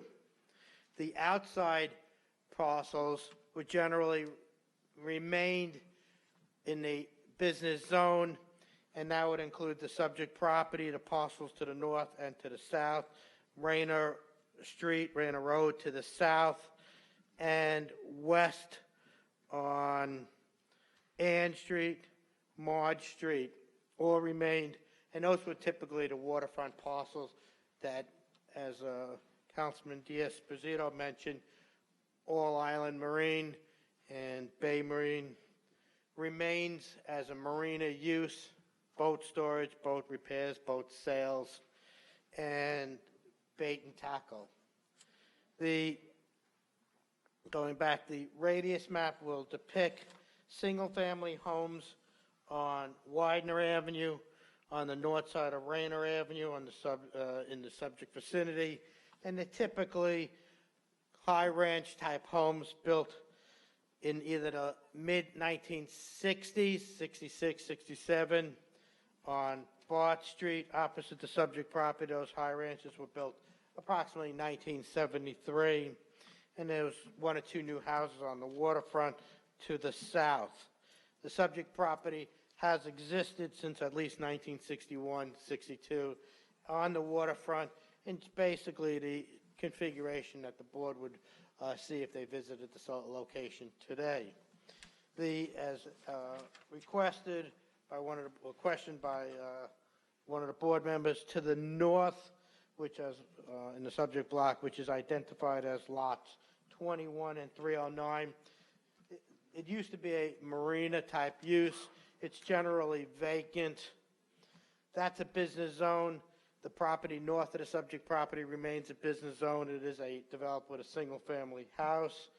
That's the Lemke property? That would be, I'm sorry. That's the Lemke estate? Is that what? Correct. That's a business zone. If the board would like, I have a partial copy of Town of Hempstead zoning map 151. I indicated the subject property, and you can view it for the zoning in the vicinity of subject property and the subject property itself. As I mentioned, I believe the majority of the parcel's business either went to residential for single-family homes, and you'll find most of them were built on 40 by 100s or 50 by 100s. They are well-maintained and in good condition. They are, after the business zone was, for the marinas, remained. They're as I mentioned, they're well-maintained. Property values have continued to appreciate. The properties on the west side of Ann Street, Vaughan Street, Gladys Street, which is identified on the radius map, appears to have been abandoned and now is a paper street it doesn't exist as far as asphalt, paved, concrete sidewalks, and curbs. Possibly a buffer between the marina use and the residential. There is boat storages on the property to the west, which would be the All Island Marina. The rezoning, as I mentioned again earlier, I don't believe the marine commercial existed when these marinas were first developed in the 50s and the 60s. I've worked on the parcels to the west, which is All Island, and Bay sales, boat sales and storage, is Bay Park Yacht. Over the years, through the Board of Appeals, where they got certain reliefs. Nevertheless, this is a marine commercial zone request. It's almost comparable to the business zone, but it's more appropriate for a marina use and the waterfront location. Considering the pattern of development, the uses in the area, the continued maintenance of and the improvements of the subject property as proposed, it's my opinion that the rezoning as requested is beneficial both to the applicant and to the town, and is consistent with the intention of a waterfront parcel. In fact, it was preserve a marina where, as we know, many marinas in the town of Hempstead and Oyster Bay and other adjacent communities are now drying up and going away. So I believe it's a beneficial to the applicant, to the town, and serves a purpose for the community. In my opinion, it's not going to be detrimental to the surrounding properties, whether they're business zoned or the residential, as this area has developed in this pattern of fashion. If the zoning was granted, yes, is the plan, or what the boat slips, are they going to be utilized by individuals, or is there plans to have commercial boats docked in those spaces? Obviously, the biggest issue here, I'm not going to skirt around it. The biggest concern that we're going to be faced with is the parking. So I need to understand, with the number of boat slips that are there, it's one thing if somebody goes out fishing with their kids and their family. It's another thing if you're chartering a boat and now in one slip you have 10 or 11 cars out on the street. And like I said, I'm not trying to be critical. I'm just trying to understand this. So moving forward, we kind of all understand what each other's expectations are. It's my understanding it's going to maintain for the private individuals like you and I who own a boat and do not reside on the water, would like to place their boat at a marina nearby and utilize the waterfront and have a boat slip for themselves. Okay. Not to be chartered. I don't believe it's large enough for a large charter where you find it in Freeport or other communities. Okay. What's the largest length of boat that you could fit?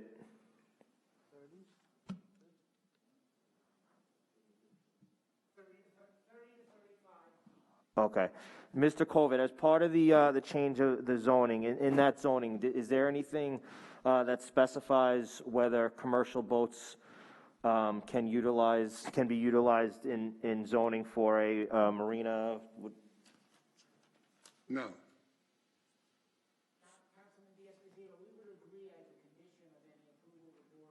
Okay.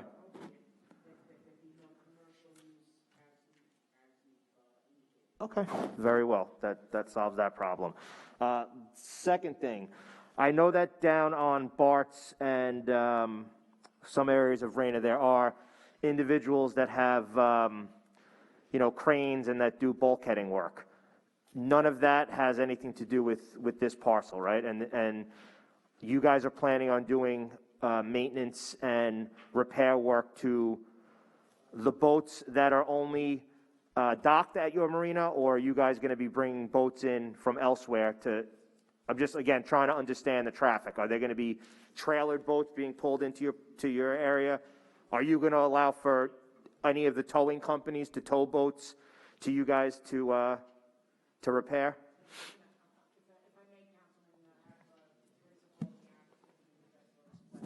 Would love to. Thank you, sir. Good afternoon. I'm just going to ask you your name and address for identification purposes. Thank you. Joseph Vella, 3555 Bart Street, Oceanside, New York. Mr. Vella, thank you very much. Good morning. Afternoon. Boats will come in for repairs off the Oceans Way. Okay. Not by trailers. There's not enough room for it to come in like that. That's obviously my concern. That's why I'm asking. I understand that. Yeah. So it's only about boats come in that way, and And the only time, like we have a few large boats in there, and which we don't pull out with the crane because we don't want to have any accidents. So that's the only time a trailer will be used. We'll take it to a ramp site and pull it in. Okay. Repairs on it and on dry ground. That's about it. Okay. And then my last concern, and this is something that has come up with calls to our offices, is obviously when there's people that visit and utilize boat slips. It's unfortunate, but when it's not their own and they don't live there, very often people leaving garbage on the streets. I would just ask that, if this zoning is granted, you guys really do your best to, just to maintain the cleanliness on that street. We're doing that now. Okay. We're constantly sweeping the street up. Thank you. We have gravel, so we keep pushing it. We pick everything up. Even a lot of our, I'll call them tenants, pick up the garbage and put it away, and then we just put it out in trash like. Okay. Great. We want the place to look pristine. That's the reason why the first thing we did when we took over the project was we cleaned it all up because we wanted the neighbors to know that we care about it. Great. We're trying to present a nice neighborhood. Okay. Thank you, Mr. Vella. Much appreciated. Supervisor, I don't have any other questions. Okay. Any other board member have any questions of any of the presenters so far? If not, I guess I'll ask you to have your closing and stick around for any of the residents that may or may not have questions for us. Thank you. I just like to also, I know that there was a town inspection that was done on, I believe it was December 1st, and it noted some issues, and I just wanted to mention for the record how that's being addressed. The report issued by the building department mentioned a tent in the side yard. That is there because it is used to keep certain boats that are being prepared or under repair covered, but that will be gone, assuming everything is approved and the addition is built. It's a temporary situation. It was also mentioned about obstruction of the sidewalk. That has been taken care of. That problem that was done that day when we found out about it. And of course, it also mentioned that outside storage of boats and parts is not permitted, but that is because it is the business zone and we're seeking the change of zone. And similarly, it mentioned the lot 301 across the street, which had outside storage of boats at the time of the inspection, and we will be filing the application, as I indicated, to legalize storage of boats on that parcel, and that will be processed at the building department and ultimately at the Board of Appeals. So unless the board has further questions of me, we have a couple of residents that put in slips. We're going to go through it, so I just asked you to kind of stand down, and then we'll see if we can resolve any of their questions. Okay? Thank you so much. No problem at all. With that, I know we have a couple. Maybe our esteemed assistant in the back could identify and have the first speaker come up to the front. And I just remind all of our speakers to, in between speaking, just give the staff, our co-workers here, a chance to clean. Good afternoon, ma'am. Can I have your name and address for the record? Yes, Joan Norris, Hi, Ms. Norris. 3545 Bart Street, Oceanside, New York. Hello. I am a neighbor of Mr. Vella, Vella's Marine. I understand that they are seeking to rezone the property. I believe they are going to put a structure up. My question is, I would like to know the dimensions of what they are going to build. Okay. If the applicant or one of his experts wants to try and address that concern. If you could step away from the mic, folks. Yeah, we just got to wipe it down. Thank you again.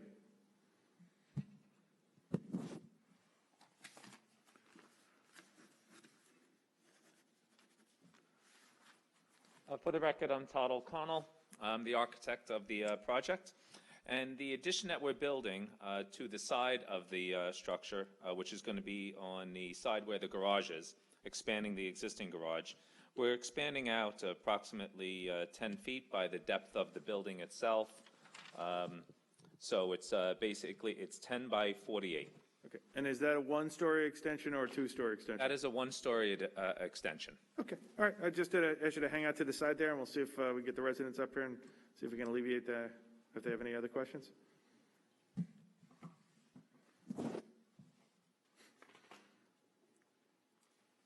Okay, my second question is, according to my conversation with Mr. Abertone, this building is strictly for storage, I believe, and I want to clarify that it is for marine repairs. Is that correct? I'll let the applicant respond to that.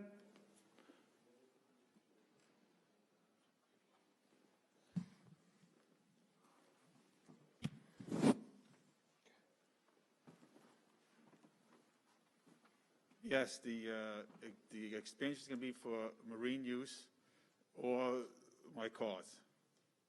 You know, park a car in there when it's empty, so we keep the streets unclogged and stuff like that. Okay. Just so I'm a little clear, when you say your personal vehicle? Yes. Yeah, not like, exotic vehicles you're parking in there, right? Okay. That's all. I just want to make sure that everyone's in a comfort zone.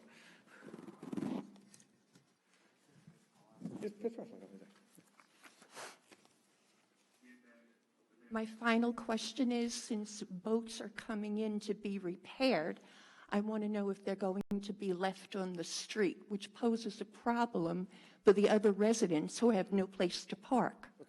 That is a fair question. I think you already shook your head, so perhaps you could alleviate the residents' concern about that.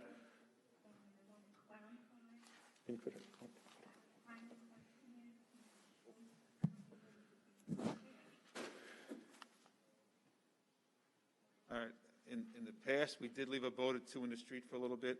From now on, we're going to make sure the lot that we're going to be applying for, we're going to park the boats there before they go in for repair. So we're 99% no boats on the street unless a customer brings it in for a quick repair or to put it in the water. Okay, so you're not going to be parking or leaving any of the vehicles in front, so to alleviate their concerns? Supervisor, if I may, just to alleviate the concerns and assist the applicant, I would ask their counsel that when they discuss the covenant and restrictions that we've already mentioned, that we add in the fact that there's no parking of the boats on the street. Fair, counsel? Fair enough? Hold on. Ms. Norris, does that alleviate your concern? Yes, thank you very much. You got it. Thank you, Ms. Norris. Thank you. Happy New Year. I'm going to ask, hold on, one second.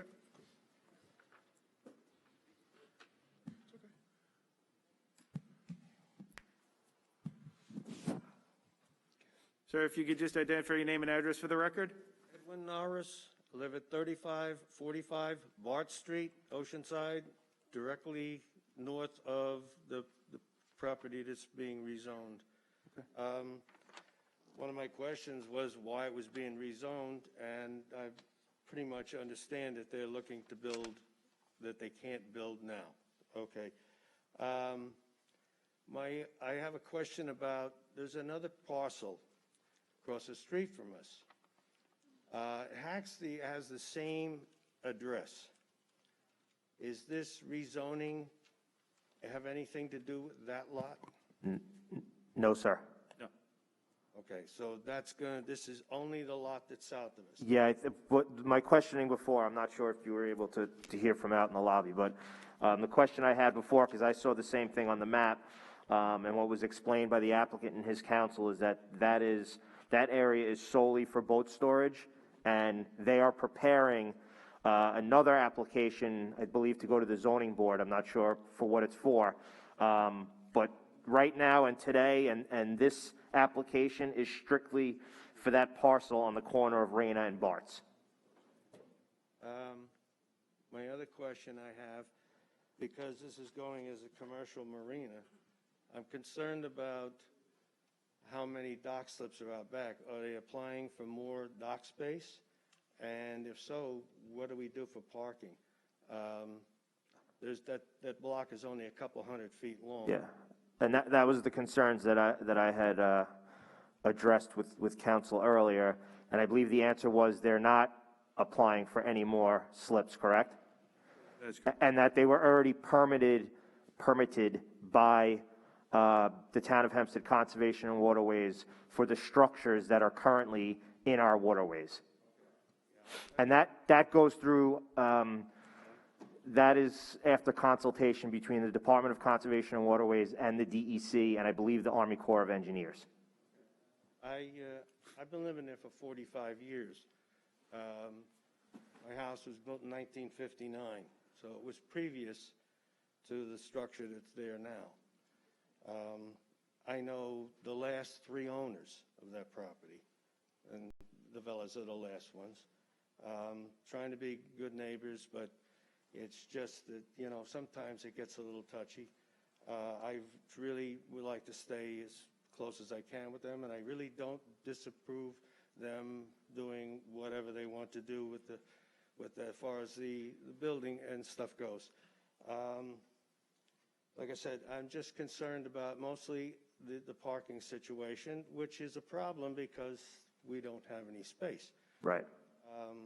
So that's my only real concern at the moment, and the fact that the other lot's not being rezoned at this time.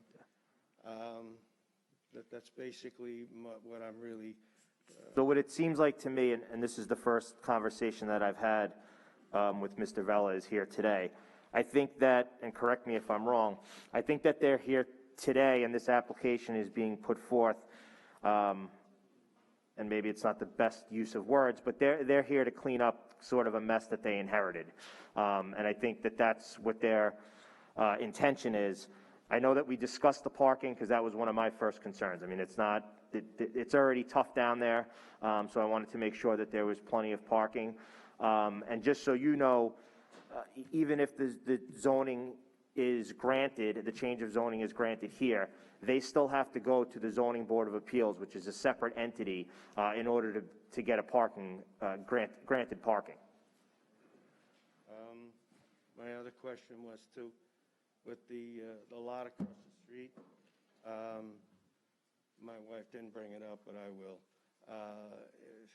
It would be nice if it was fenced in. It's commercial property. Most of these things should be fenced in, only because it's an attractive nuisance. We got kids in the neighborhood. They're always down here. They're always wandering around here, and it's. Mr. Avertine, is that something that you could discuss with your client?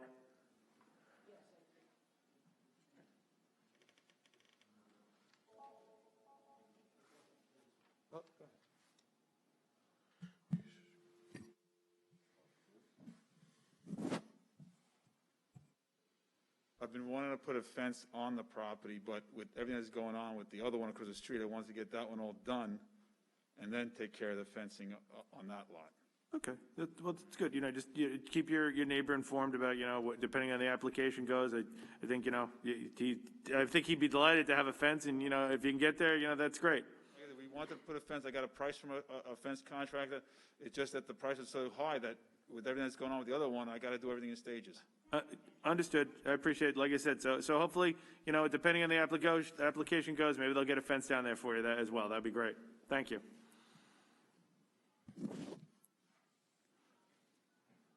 I have the neighbor to the south came this morning, filed for time to read. May I read? He left a letter so that I could read it for him. He's just to the south of the Vellas. Absolutely. If you just give his name and address for the record, and we'll hit the clock on for the timing here. Okay.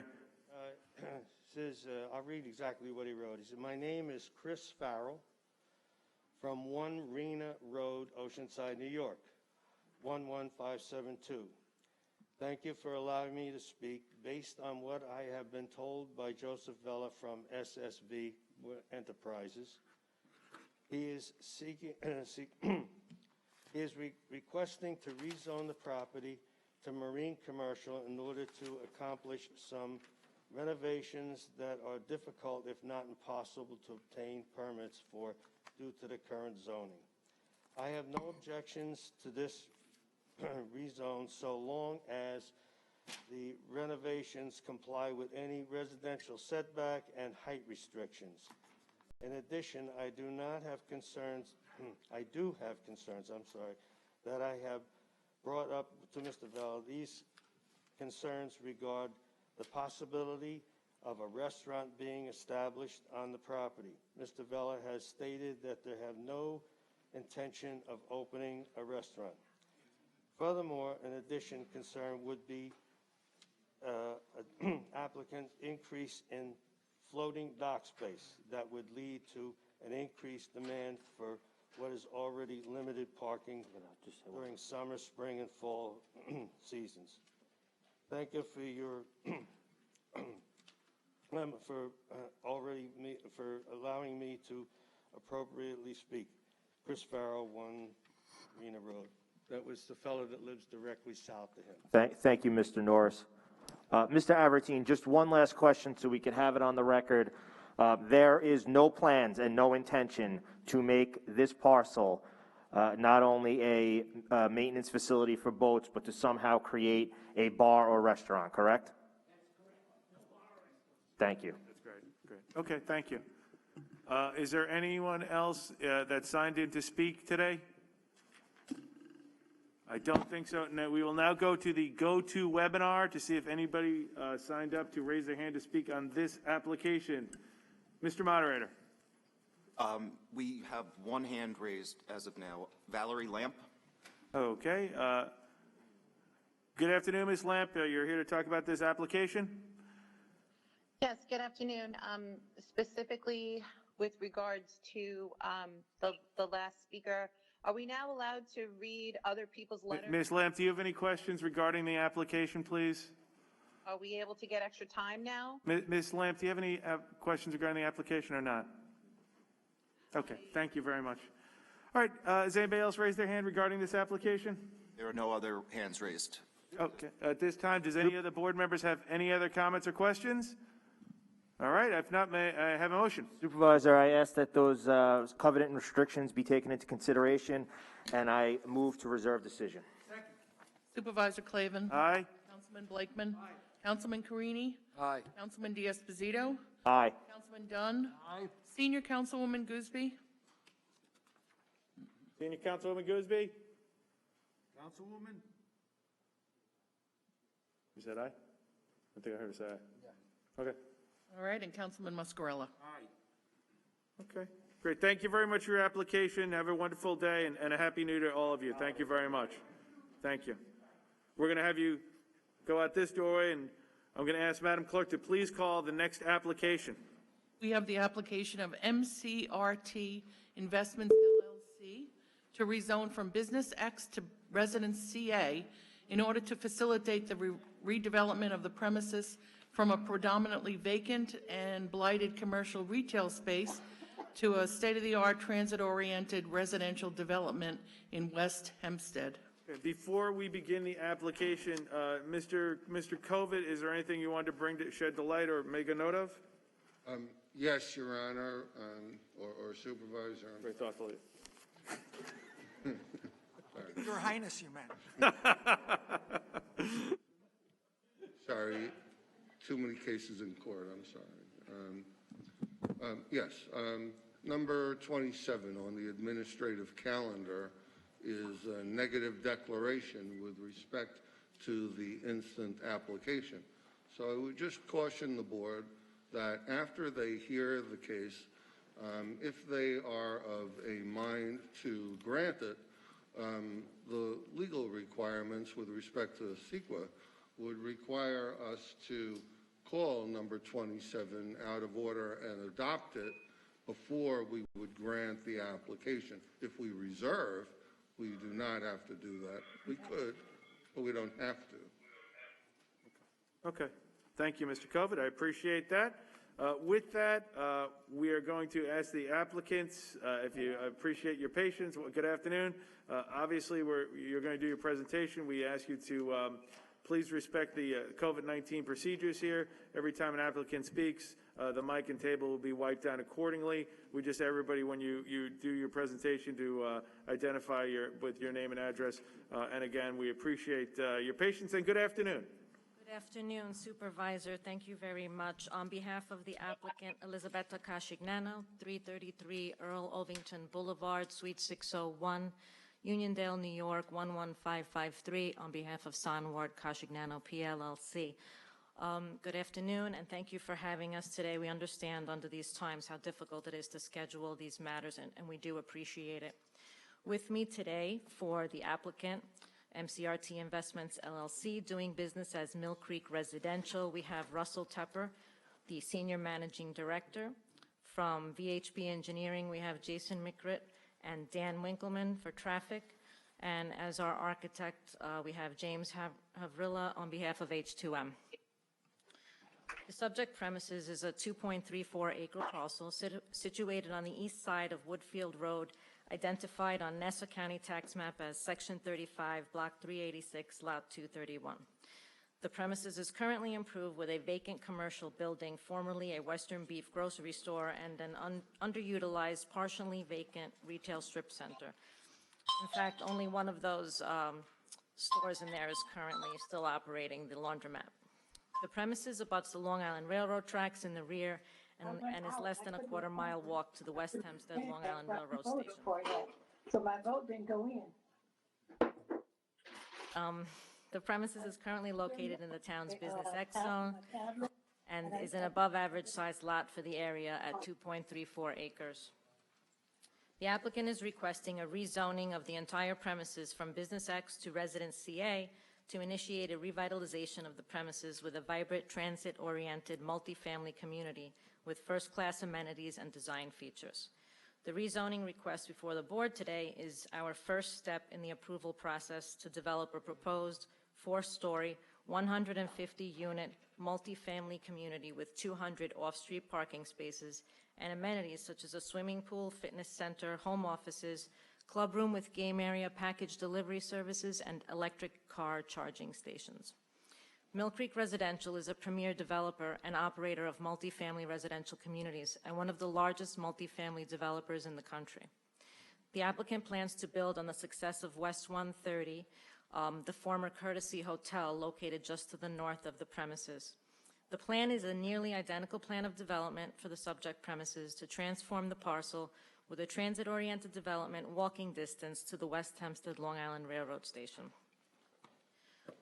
The West Hempstead Community Support Association has submitted letters of support for this project to Supervisor Clavin, Councilman Muscarella, and the Town Board for the many positive effects it will have on the West Hempstead community, including, but not limited to, increased property taxes, revitalization of a blighted site, additional residents to shop and dine in the community, transit-oriented development within 2 blocks of the West Hempstead Long Island Railroad Station, creation of construction jobs to develop the site, and creation of permanent jobs not only at the building, but for local businesses that will thrive due to the introduction of new residents. And those letters have also been handed in today in support of our application.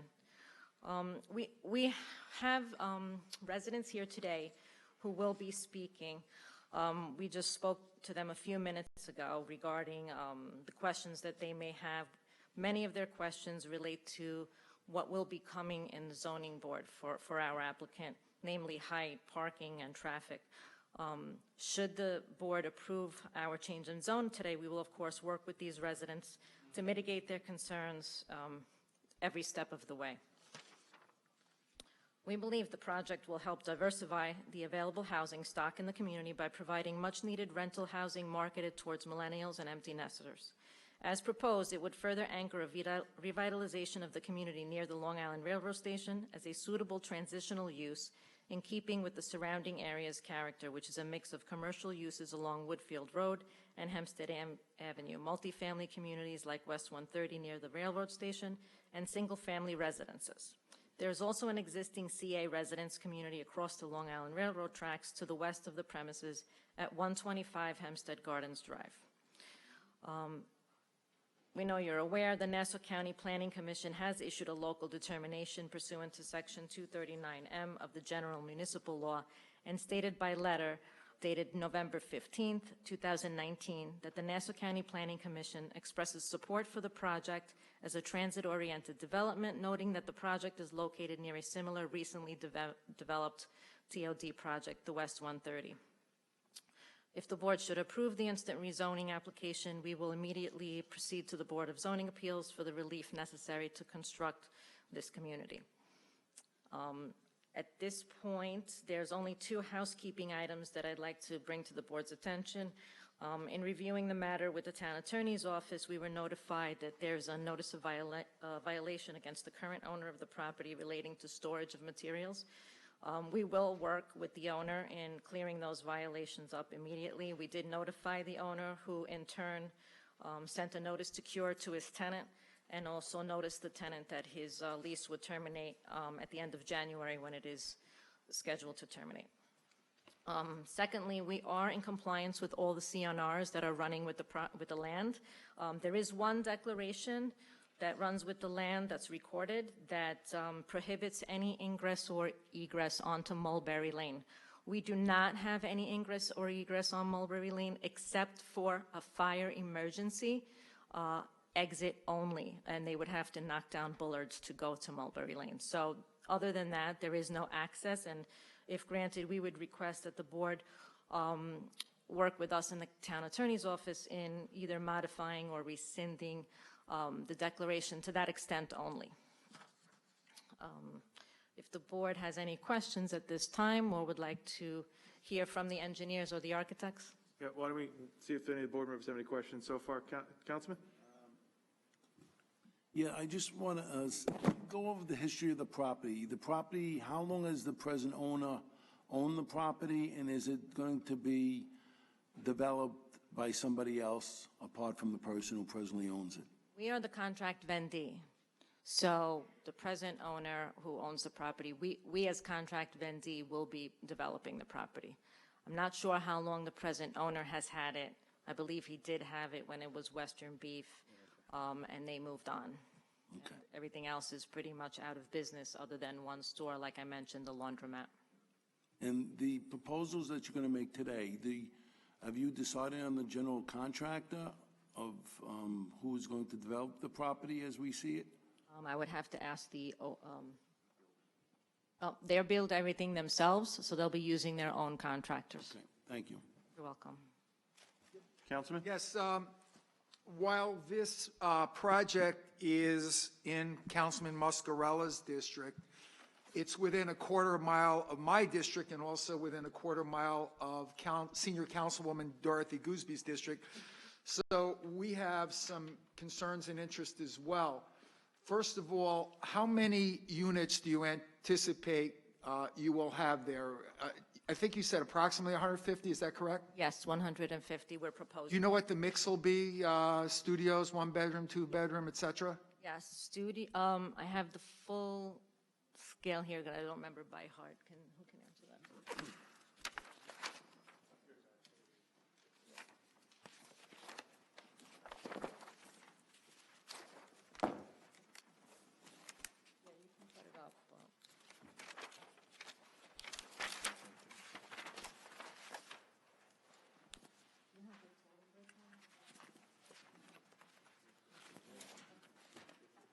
So the total units per floor of studios are 28, 2 bedrooms are 63, and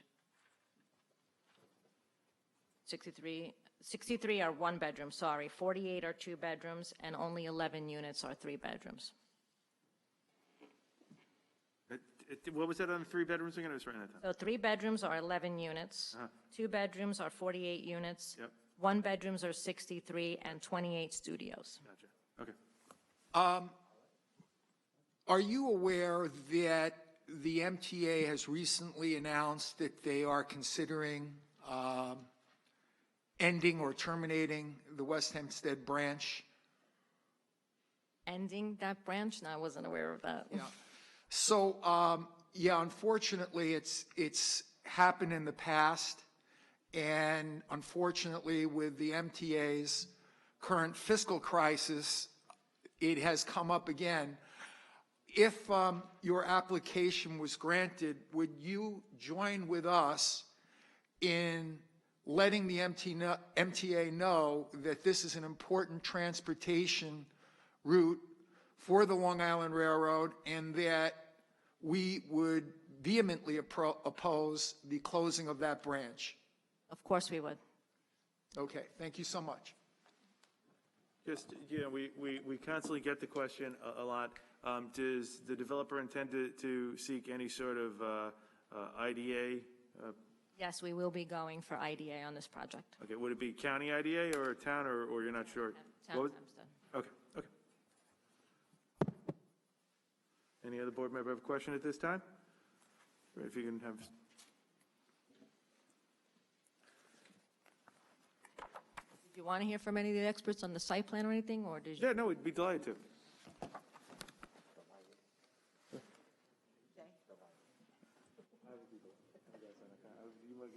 So Jason Mikrit will be speaking on behalf of VHB. Thank you. Thank you very much.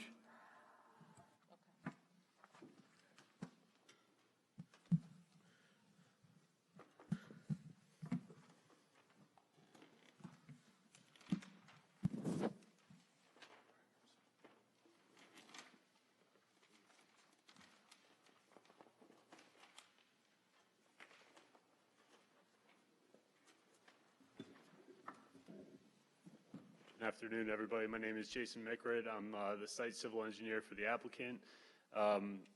Elizabeth is just handing out some 11 by 17s of the color site plan board that I have next to me here for the board members, so that you can have that in front of you as well as we walk through the proposed development.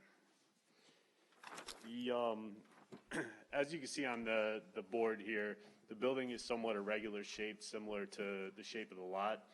There is the first leg of the building along Woodfield Road, which extends to about 20 feet from the road. The building then enters into the site, and you have the larger mass of the building located in the central portion of the site. The building is 4 stories with parking underneath. There's a central courtyard that will be located in the middle of the main mass of the building. Parking areas, besides the underground parking, we have surface parking that's located to the north of the building and also to the east side of the building. The proposed main access to the site, there's one access point on Woodfield Road. It is a full access. We will be going to Nassau County DPW for 239F approval, concurrent with 305 site plan approval with the town. As part of that review, we'll also be going through the full review for stormwater drainage on site. We are proposing a stormwater management system that consists of an infiltration system that will recharge the groundwater, and the system will be designed to capture and recharge 8 inches of stormwater in accordance with DPW requirements. Utilities for the site are all available off of Woodfield Road, including sewer, water, and electric service. At this time, we're contemplating that the building is going to be all electric for heat. Gas is not anticipated at this point in the project. And as Elizabeth mentioned, we have been to submit an application to the Nassau County Fire Marshal for fire access. That has been approved, with fire access coming off of Woodfield Road, and then crash gate and bollards for egress onto Mulberry Lane. And I'm happy to answer any questions if there's anything else that the board has on the site plan layout. I got a couple. So how many underground parking spots total?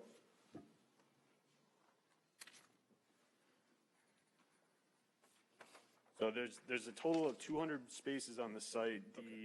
That includes 113 standard parking spaces plus 18 in the underground. So there's a total of 131 spaces underground, and then 69 additional on site. Okay. Now I'm looking at perspective number 2. So I'm looking at it. I'm looking from Woodcliff, and I can see you have my business with the old-fashioned metal curved top on it. A nice thing. It almost looks like you have a little booth in the front there for when you're pulling in. Is that about right? I'm looking at perspective number 2 in your diagrams, your renderings. So I believe you're referring to the entrance into the garage. Yeah. Okay. Which that would be a ramp. So the site sits, if you call the site elevation 0, the garage is depressed at elevation -6. So it's just a ramp to get 6 feet down to the parking at the garage level. Okay. And then you have the parking up front, no valet or anything like that, correct? No valet, it'd be self-parked for residents. Okay. And then have so it would be the West Hempstead Fire Department? That's correct. And you've been in communication with them, talking about all your plans, just to make sure they're on board? We have, and services available to the site. We have not gone through the full review with the local fire department. We will be doing that as we move forward for site plan approval. Is it a combination at West Hempstead Lakeview, or is it strictly West Hempstead Fire Department, or? West Hempstead Fire Department. That's what I was thinking, it's a little further down. Okay. Huh? Yeah, that's what I was saying. So, any other board members have any questions? Tommy, Bruce? I do. I have a quick question. I see you have some landscaping at the main entrance on Woodcliff. That's correct, yeah. So the landscape areas are located along the roadway. There's a landscape buffer there. And then we have about 20-foot wide landscape buffer around the west side of the property, and additional landscape buffers around the east and north side, which are about 5 feet wide. It's usual that we put an American flag at the main entrance. Is that going to be a problem? I'm sure that's something that the applicant would be happy to do. Okay, would you make sure that happens? Thank you. Bruce? Yeah, this is for Ms. Casciano. There are some things that Councilman Muscarella and I would like to discuss with you regarding the plan, just some refinements. Generally, I am very much in favor of transportation housing. I think it's a great idea, and that looks like it's a really good site, but I think the two of us would like to talk about that. So if you could reach out to our counsel, Thomas Alfano, and set up a meeting, we'd like to just talk about, what the final project would look like. And again, we're very, very concerned about that West Hempstead branch closing. And obviously, if this is a transportation-oriented housing project, you would be too, because it would affect the marketability of the property. So we'd like to talk about a coordinated effort with respect to that. Yes, thank you for your presentation. I've spoken to my client, and he will do anything necessary to assist with that application. Yes, and thank you for your very good presentation. Thank you. If you would like, we have Jim Havrilla here on behalf of the architects. Would you like him to present, or do you have any questions on that? Tommy, Bruce? I think when we have our meeting, we can talk about architectural detail at that point. Okay, sounds great. Does any board member have any other questions regarding this? Okay, well, we have a number of residents who are here to ask some questions, so we're going to ask you and the team to kind of stand by as we go by this. I'm going to have them come in individually. Give it a couple seconds. Thanks, everybody.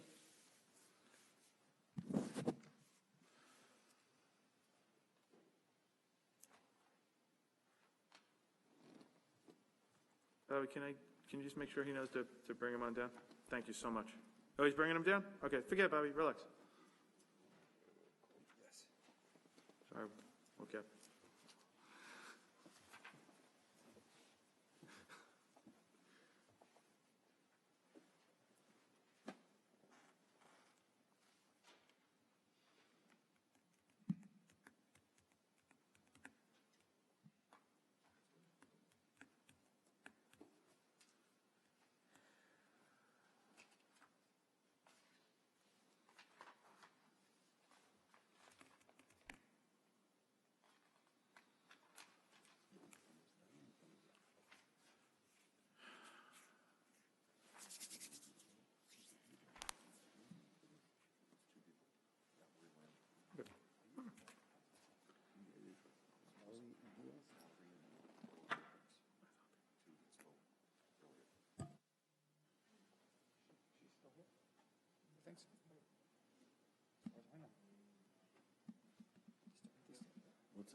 Well, good afternoon, ladies and gentlemen. I know you want to speak on this application. I would just ask each of you to individually come up, give your name and address, and then before the next speaker comes up, just give us an opportunity to clean the mic and the table under COVID guidelines. So with that, good afternoon. Have your name and address, please.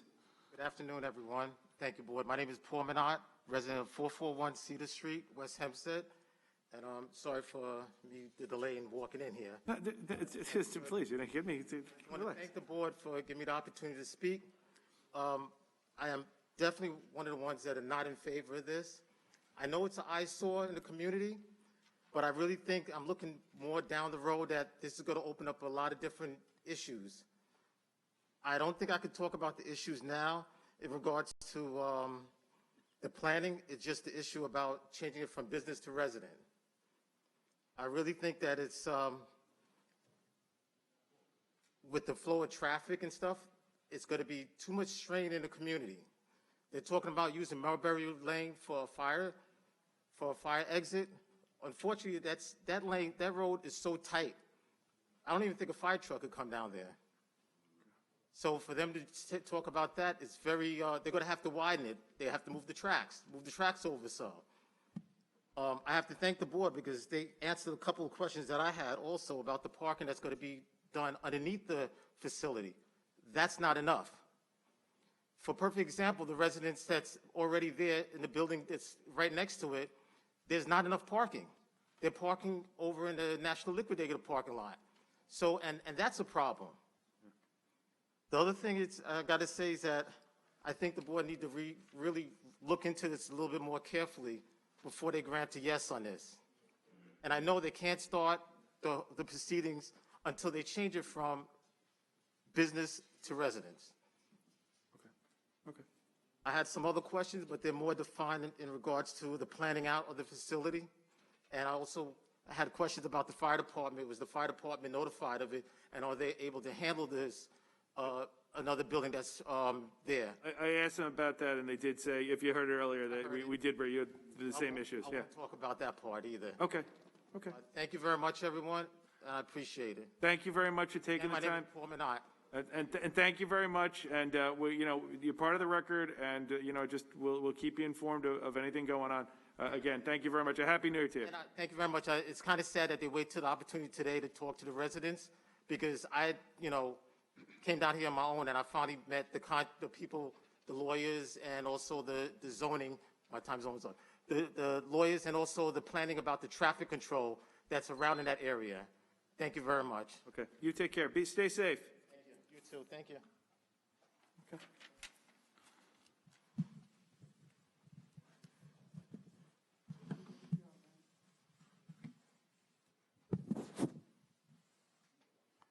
Hey, how you doing? You gonna have a name and address for the record, please? Hi, can anyone hear me? Yeah. Hi, good afternoon. My name is Yannick Cambry. I've been a resident of 441 Cedar Street for about all my life. I'm 25 now and everything. And my issue is really, as what sort of Mr. Minot said, about the rental property that's going to be put on Woodfield Road. And my issue isn't about denying people family and a place to live, especially during these times and whatnot. My issue really is about the whole pragmatism of it, and can the infrastructure actually hold the endeavors that you're planning?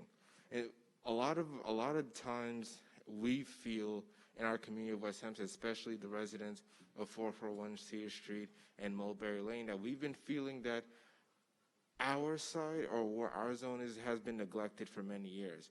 In terms of when there's inclement weather, a lot of times there are trucks that neglect our sides in space of Mulberry Lane being too small and everything. So now investing into a property that's holding over 150 residents with a limited amount of parking space, that only just congests our neighborhood even more and prevents other people from parking and actually making it to their home safely and promptly.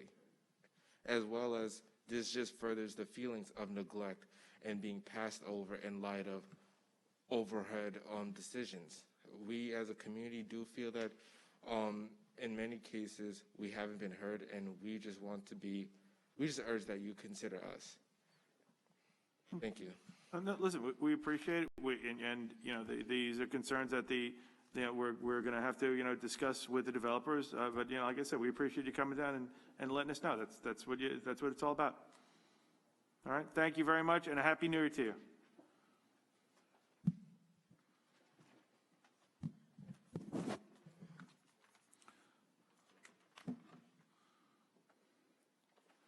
Good afternoon. If we can have your name and address for the record. Good afternoon. My name is Emil Lepex, 423 Cedar Street, West Hempstead, New York. My concern is, I live in Cedar Street.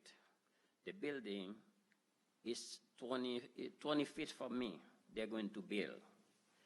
It's going to block the sun, and it's going to block the sun, plus no privacy. When I'm saying my yard, everybody in the building going to watch what you do in your yard. So we already have a problem from the traffic. Now it's going to be worse. This is my concern. So you're just abutting the project in total, correct? Yes. Okay.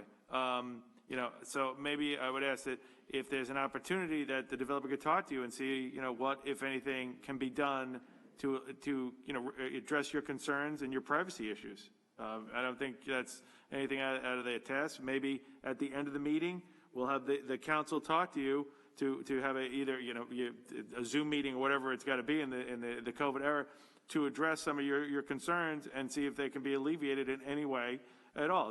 Is that fair enough? Yeah, but it's going to be much more problem in the blocks because from the electric, from the water, everything is going to be a lot of things happening in the block right now. No, I get it, and that's why I said I'm going to ask council to get your name and talk to you about your concerns directly since you're abutting it and seeing what, if anything, that can be modified to, if at all possible, to make you more comfortable. But that's something you have to have discussion with council. Is that all right? Okay, thank you. Okay, so council, if you'll get his name and number and speak to him, please. Thank you very much.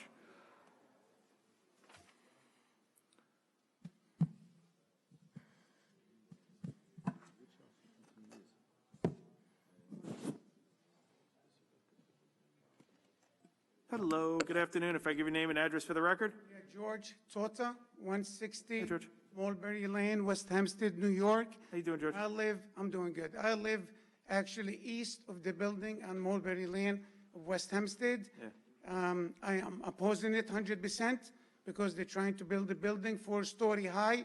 It's gonna block my sun in the afternoon, and I usually use my garden in the back to plant. That's number one. Number two is going to make a lot of traffic already on Woodfield Road in the morning, trying to make a right from Cedar Street to Woodfield Road. Sometimes I have to stay there 3 to 5 minutes in order for me to make that right. Okay? Number two, we're going to lose privacy. People from the windows, they're going to be watching you left and right. And according to the code, they're allowed to build 35 feet. They're building 60 feet high. That's my first concern. My second concern, I heard somebody mentioning they're going to make egress exit through Mulberry Lane, which is impossible. The street is extremely narrow, and the last two houses, which one of them is mine, this is private road. We're not going to allow it. We own the street. We pave the street. We clean the street. We shovel the snow of the street. So they can't make exit through Mulberry Lane because we own the street. How are they going to do that? That's all I have to say. Thank you so much. Thank you very much. Councilor, are you aware of that condition he's alleging with Mulberry Street? No, I don't believe it is a private road, but I'm not sure the traffic. Okay, if we it's just something, if that's the case, it's a concern. If you could just follow up and find out, and if not, identify to him that it's a public road if that is the case. Okay. I appreciate that. Thank you. And I appreciate the residents, now you have access to raise your concerns directly. So, and I appreciate all of you coming back there. If I can have your name and address for the record, sir? Yes, my name is Rocco. I'm living on 415 Cedar Street over there. Yeah, my main concern about this is this kind of project, if is approved, the variance, is going to change drastically all the aspect of the neighborhood over there. We have the spirit of zoning is to preserve the aesthetic aspect of a town, Now, how this part of the town is looking with this monster over there? Okay, I understand. Is there anything in particular you want to raise your concern to the developers that you could point to? Yes. A couple of your residents have pointed out to parking, the height and things like that, or the congestion. Is there anything in particular? The height definitely is something that doesn't conform to the zoning. Okay. We have restriction according to the zoning, so the height is completely out of the layout of what actually the zoning is permitting. Also, there is some kind of noise pollution. We never talk about this, but what is congestion of people? There's a lot of noise. So we pay close to $20,000 in taxes over there. Why we have to actually be subjected to this kind of changing? Okay, I appreciate that. As I said, the counselor's going to, this is just a hearing right now, and that's why I said, it's important for you, to come down and raise your concerns. We're grateful for that, okay? Thank you. Thank you very, very much. Okay. I don't have any more slips for any more of the residents, but I will tell the residents back there when you're leaving them, I know that council took your name and address, and that George right there is looking to grab you. With that, do I have anybody on the go-to meeting that has raised their hand that wishes to be heard on this application? Yes, Supervisor, there are two participants who have raised their hands to be heard. Okay. First is... Wait. Oh, Hold on, please. Let them stay until we vote, please. You want to go, you want to? Whatever, I don't think we should shut them out before we vote.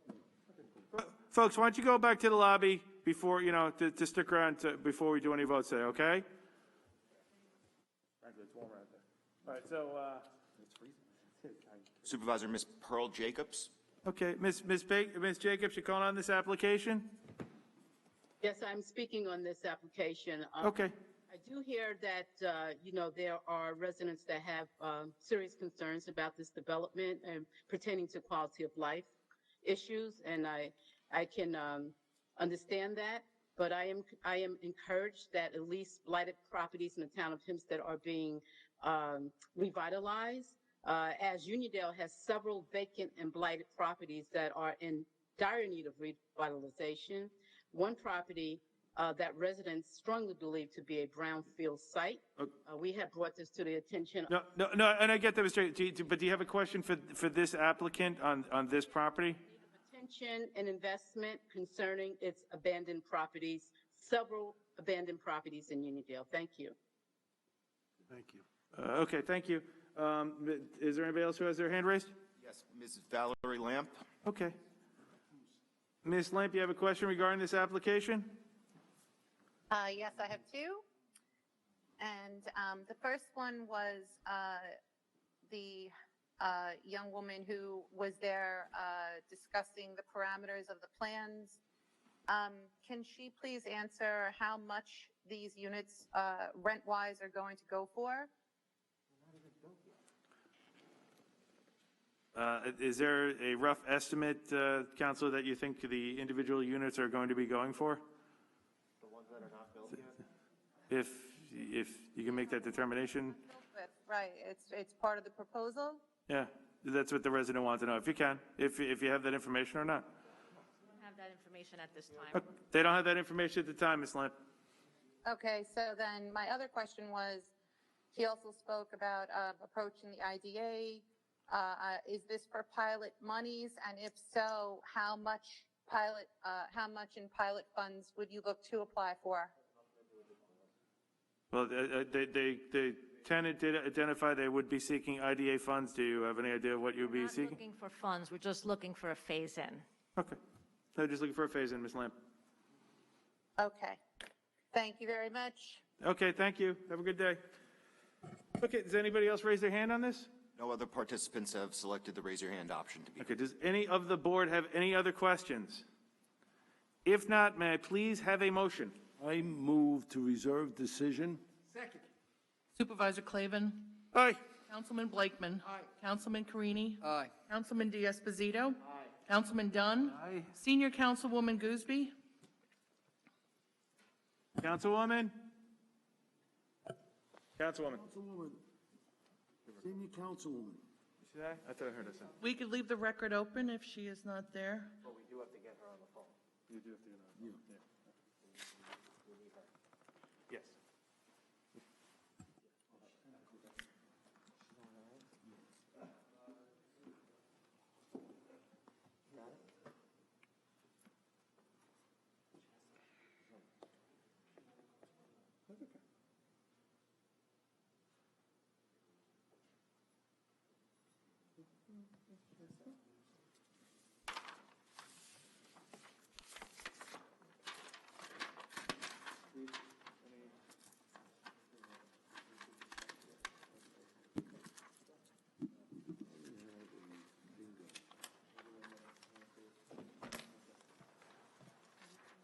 Clerk will keep, there's a technical difficulty with her right now. I guess we'll leave that open. We will leave a space since she has listened to the presentation by the applicants. And Councilman Muscarella. Aye. Okay. Thank you very much, Madam Clerk. Could you please call the next item? Thank you. Thank you. Thank you. Thank you, Councilor. Thank you to all of you for the presentation. We appreciate it. And if you could follow up with the residents, that would be great. Thank you. Thank you, everybody. Happy holiday and a happy New Year. Safe 2021 for all of us. Madam Clerk, I'm respectfully going to ask you to call the next item. We have the application of Sprague Operating Resources LLC to install 3 30,000-gallon storage vessels of N-butane, 1 butane truck offloading station, associated piping and appurtenances, and a butane blending system in Lawrence. Okay. That is.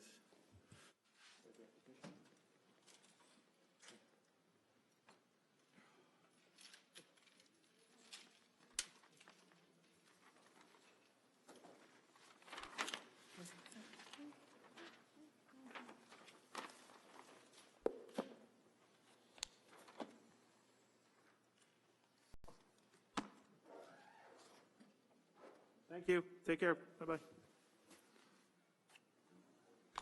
Oh, this poor guy. Good afternoon. Good afternoon, and thank you very much. We're going to ask you. You've heard a couple of the presentations that we're going to hear to guidelines with coming up to the podium that our co-workers clean it down. You just do that. But welcome to Town of Hempstead, and if you could identify your name and address. Hello? Can you hear me now? Yes. Yeah, hold on. Hello? Hello? Councilwoman? Can you hear me now? Yes. I've been trying to get in. Listen, I wanted to speak on that, and I certainly agree we have to keep that off, and I need to be at that meeting when you guys have it. Yeah, Councilwoman, we reserved decision, and we left a spot open for your vote, just so you know, so you can still make your formal vote, but it was a vote to reserve decision. Yeah, we have to, because I'm against that. Okay. It's really a bad decision. Okay. Now, I want to know, why did I go out? Because I've been trying to get back on. Yeah, I don't know, but like I said, the Councilman Blakeman and Councilman Muscarella also indicated to the applicant they wanted to discuss with them, so I'll respectfully ask that they would include you in part of that discussion with the applicant. But like I said, but more importantly, the vote was to reserve decision. No other vote on that, Councilwoman. Okay, and the other vote, too. I was trying to tell you, let you guys know, but all of a sudden, everything went blank. Okay. Well, you're back now. Welcome back. Welcome back. So would you, thank before you. we go on, would you like to make a vote, Madam Clerk, should you make a vote on the last matter? As I said, Councilwoman, everyone else voted to reserve decision. Do you have a vote on that? I vote to reserve. Okay. Thank you, Councilwoman. And the one before that, I think was a 21 or 22, 23 or 24.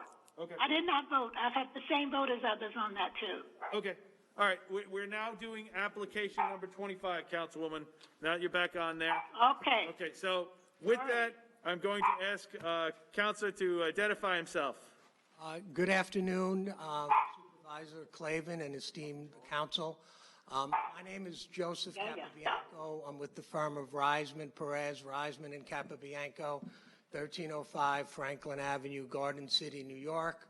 and I'm here on behalf of the applicant petitioner, Sprague Operating Resources, LLC, in connection with its application, which is number 25 on today's calendar. Thank you, Counsel, and I'm sorry to see about your arm, but it's good to see you here today, so I'll let you do your presentation, sir. Thank you. So Sprague owns the property Yeah, they can hear me now. One Bay Boulevard, which is located in the industrial district area. It consists of 3.4 acres, and it's commonly referred to as the Lawrence Terminal. By this application, Sprague seeks a permit to have this board ask the town clerk to issue a permit pursuant to Town Code Section 133-5 to install 3 30,000-gallon tanks to store N-butane, a truck offloading station, and associated piping and related equipment. The system is commonly referred to a butane building system, and it is in 100 locations throughout the country. Just by way of brief background, I know it's been a long day. N-butane is a common additive to gasoline. It's particularly important in the winter months because it helps with the vapor pressure of the gasoline, which in turn helps cars start, and it also allows there to be more plentiful gasoline when it's mixed. With respect to the subject location, One Bay Boulevard, since approximately 1972, the property has been used as a facility for the storage of petroleum products. Sprague bought it from Corbo, which also had an oil terminal there. Presently, there are 8 humongous above-ground tanks there, which store gallons between 500,000 and 1.2 million. 3 of these tanks are gasoline tanks, and they receive gas from the Buckeye pipeline. In February of 2019, Sprague's engineers filed a detailed fire study analysis with the Nassau County Fire Marshal. As part of this fire study, there were 2 plans submitted. The first plan is an overview of the site, and it shows where the 3 proposed tanks would go, which is sort of in the southeast quadrant by Johnson Road. You can see that right above that is that large 1.2 million gallon tank as part of that same section. The next plan files simply an enlargement of this area, which gives you a better view and a perspective of the 3 tanks and how it interjects with the humongous overground tank of 1.2. As part of the fire study analysis, we also submitted an exposure protection system, and basically each unit has this self-protected fixed water spray system in the event that something should happen, and I can tell you across the country there has never been a fire to our knowledge concerning this system, and again, it's in 100 locations throughout the country. So, Counselor, all of the proposed improvements would be in accordance with federal and state standards and regulations? Yes, absolutely. And has the fire marshal signed off on this yet? Well, yes. By letter dated January 3rd, earlier this year, the fire marshal, and it's if the council, it's petitioner Exhibit 3. The fire marshal says, after review of the submitted layout plan, there are no concerns about the construction and location of the tanks at this time. Can you make that letter part of the record, please? Yes, it is. It is Section 3, and I can hand it up. It is Exhibit 3, and I can hand it up. Can you take this apart. Is this the property that's located across the creek from JFK Airport? Yes. And are there any residents within 500 feet of this location? No, there are not. So the area is all industrial, correct? Correct. Okay, and you've been operating there for how many years? I know my research has indicated that at least since 1972, it has been operated as a fuel terminal. Okay. And how do you get the butane to the site? Is that by truck or the pipeline or some other method? Barge? By truck. By truck? And how often are those truck deliveries made? With respect to the butane, I have a representative here that may be in a better. Hey, just give us an answer to that question. That's fine. It's typically daily. Daily? Typically daily. One truck, two trucks, more? Varies throughout the year, up to 3 or 4 trucks per day. Okay, but again, your ingress and egress does not go through a residential area, correct? Absolutely not. Okay, I don't have any further questions on this. Okay.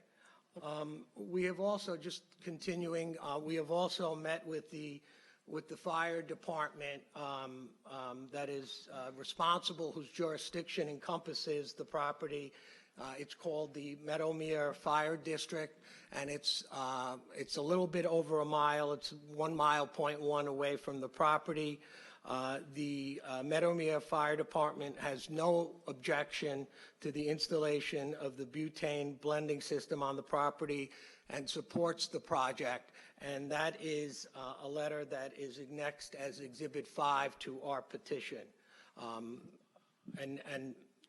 With respect to where it's going to be located, the tanks will sit on a 4,000 go to the next one, a 4,000 square foot foundation, and the butane bleeding system will only occupy at most 650 square feet. If you could take a look at it, here's the big tank of 1.2 million gallons, and the little three tanks will go over here, and it encompasses 4,500 square feet. We will be in compliance with the building zoning code. We have the front yardage and we have the rear yardage, and as it's located in an industrial district, there are no sides requirements. We will obviously, in building it, we will obviously comply with all FEMA type of requirements in connection with a flood zone, and excuse me, we will build it at least a foot above those requirements. I am here to answer any questions. Sprague respectfully requests that the application be granted in its entirety and a resolution adopted authorizing the town clerk to issue a permit authorizing Sprague's installation of the butane blending system at the Lawrence Terminal pursuant to Hempstead Code, Section 131-10. Do we have questions? All right, does any of the other town board members have any questions? Yeah, I have a question. How does this enhance your capacity? Is it? By adding, it enhances the gasoline capacity? Yeah, well, you're going from, how many millions of gallons to, is it doubling your capacity to provide clean gas? No, it's a slight increase, approximately 90,000 more gallons of storage. As Joe said, there's 3 gasoline tanks of approximately 1 million gallons each. So it's a small addition to the storage. It just enhances the quality of the gasoline. Okay. And the other existing tanks there, are they going to be upgraded to some kind of a new code or some kind of a? This system will inject butane as it is in the piping at the terminal when it goes from the gasoline tanks over to a truck loading rack. In other words, the butane will be added when the gasoline is going to be shipped out. Offload. Yes, right. Exactly. Okay. Yeah. there's no changes required to the existing Right. tanks for this. Right, they will, right. Before that, you had to go to a different place to put the butane into these tankers. Correct. Correct? Now you're going to have like a one-site-fits-all? Correct. You hit it right on the. Thank you. All right, does any other member of the board have any other questions? I do not have any slips from the public regarding this at this time, but now we will go to the portion of the meeting where we go to the go-to webinar to see if any members of the public are raising their hand on this application. Mr. Moderator. Supervisor, no one has selected the raise your hand option to be heard on this public hearing. Okay, with that, may I please have a motion? Chris? I make a motion to accept. No. What was that? Hold on, I think, Councilman, we're making a motion on this? Yes, Mr. Supervisor, I move that we approve the application subject to compliance with all of the building department's regulations with respect to this site. I second that. Supervisor Clavin? Aye. Councilman Blakeman? Aye. Councilman Carini? Aye. Councilman D'Esposito? Councilman Dunn? Aye. Senior Councilwoman Gooseby? Aye. Councilman Muscarella? Aye.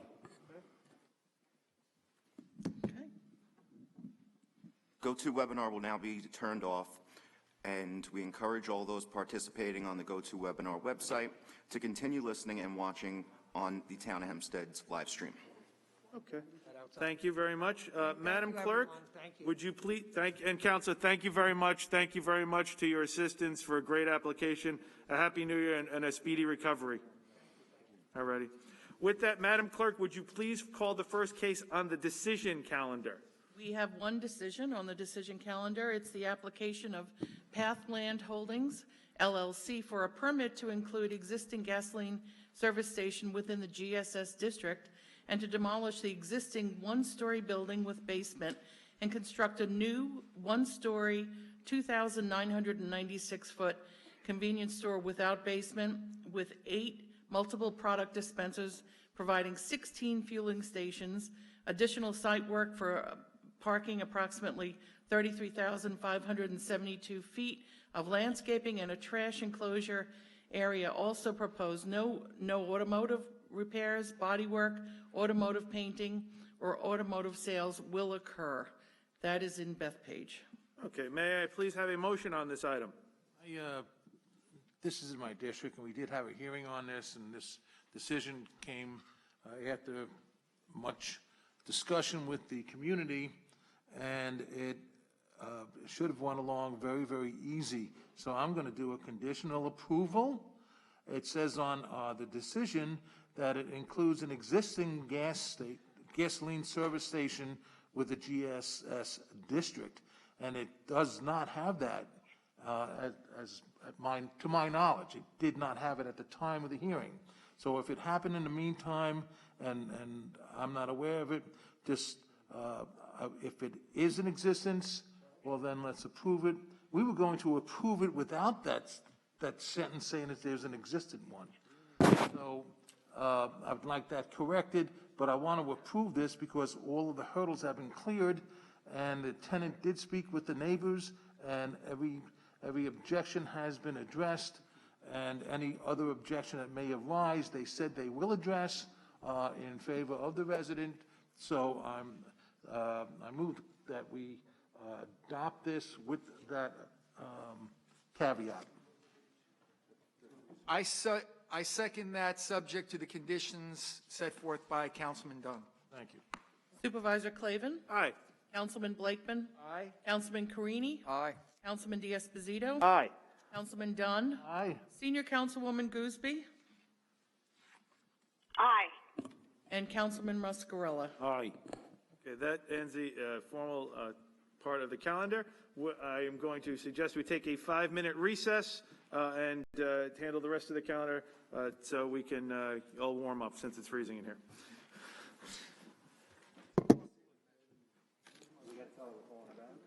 No, Councilwoman Dorothy. Yes. We're going to take a 5-minute recess. So you just want to stay online, okay? I am. Okay. So thank you. Okay, and then we talked to Steve Lester about something on the administrative calendar that we're going to make sure is handled the way I think you want it done, okay? Okay, sounds great. Okay. Thank you.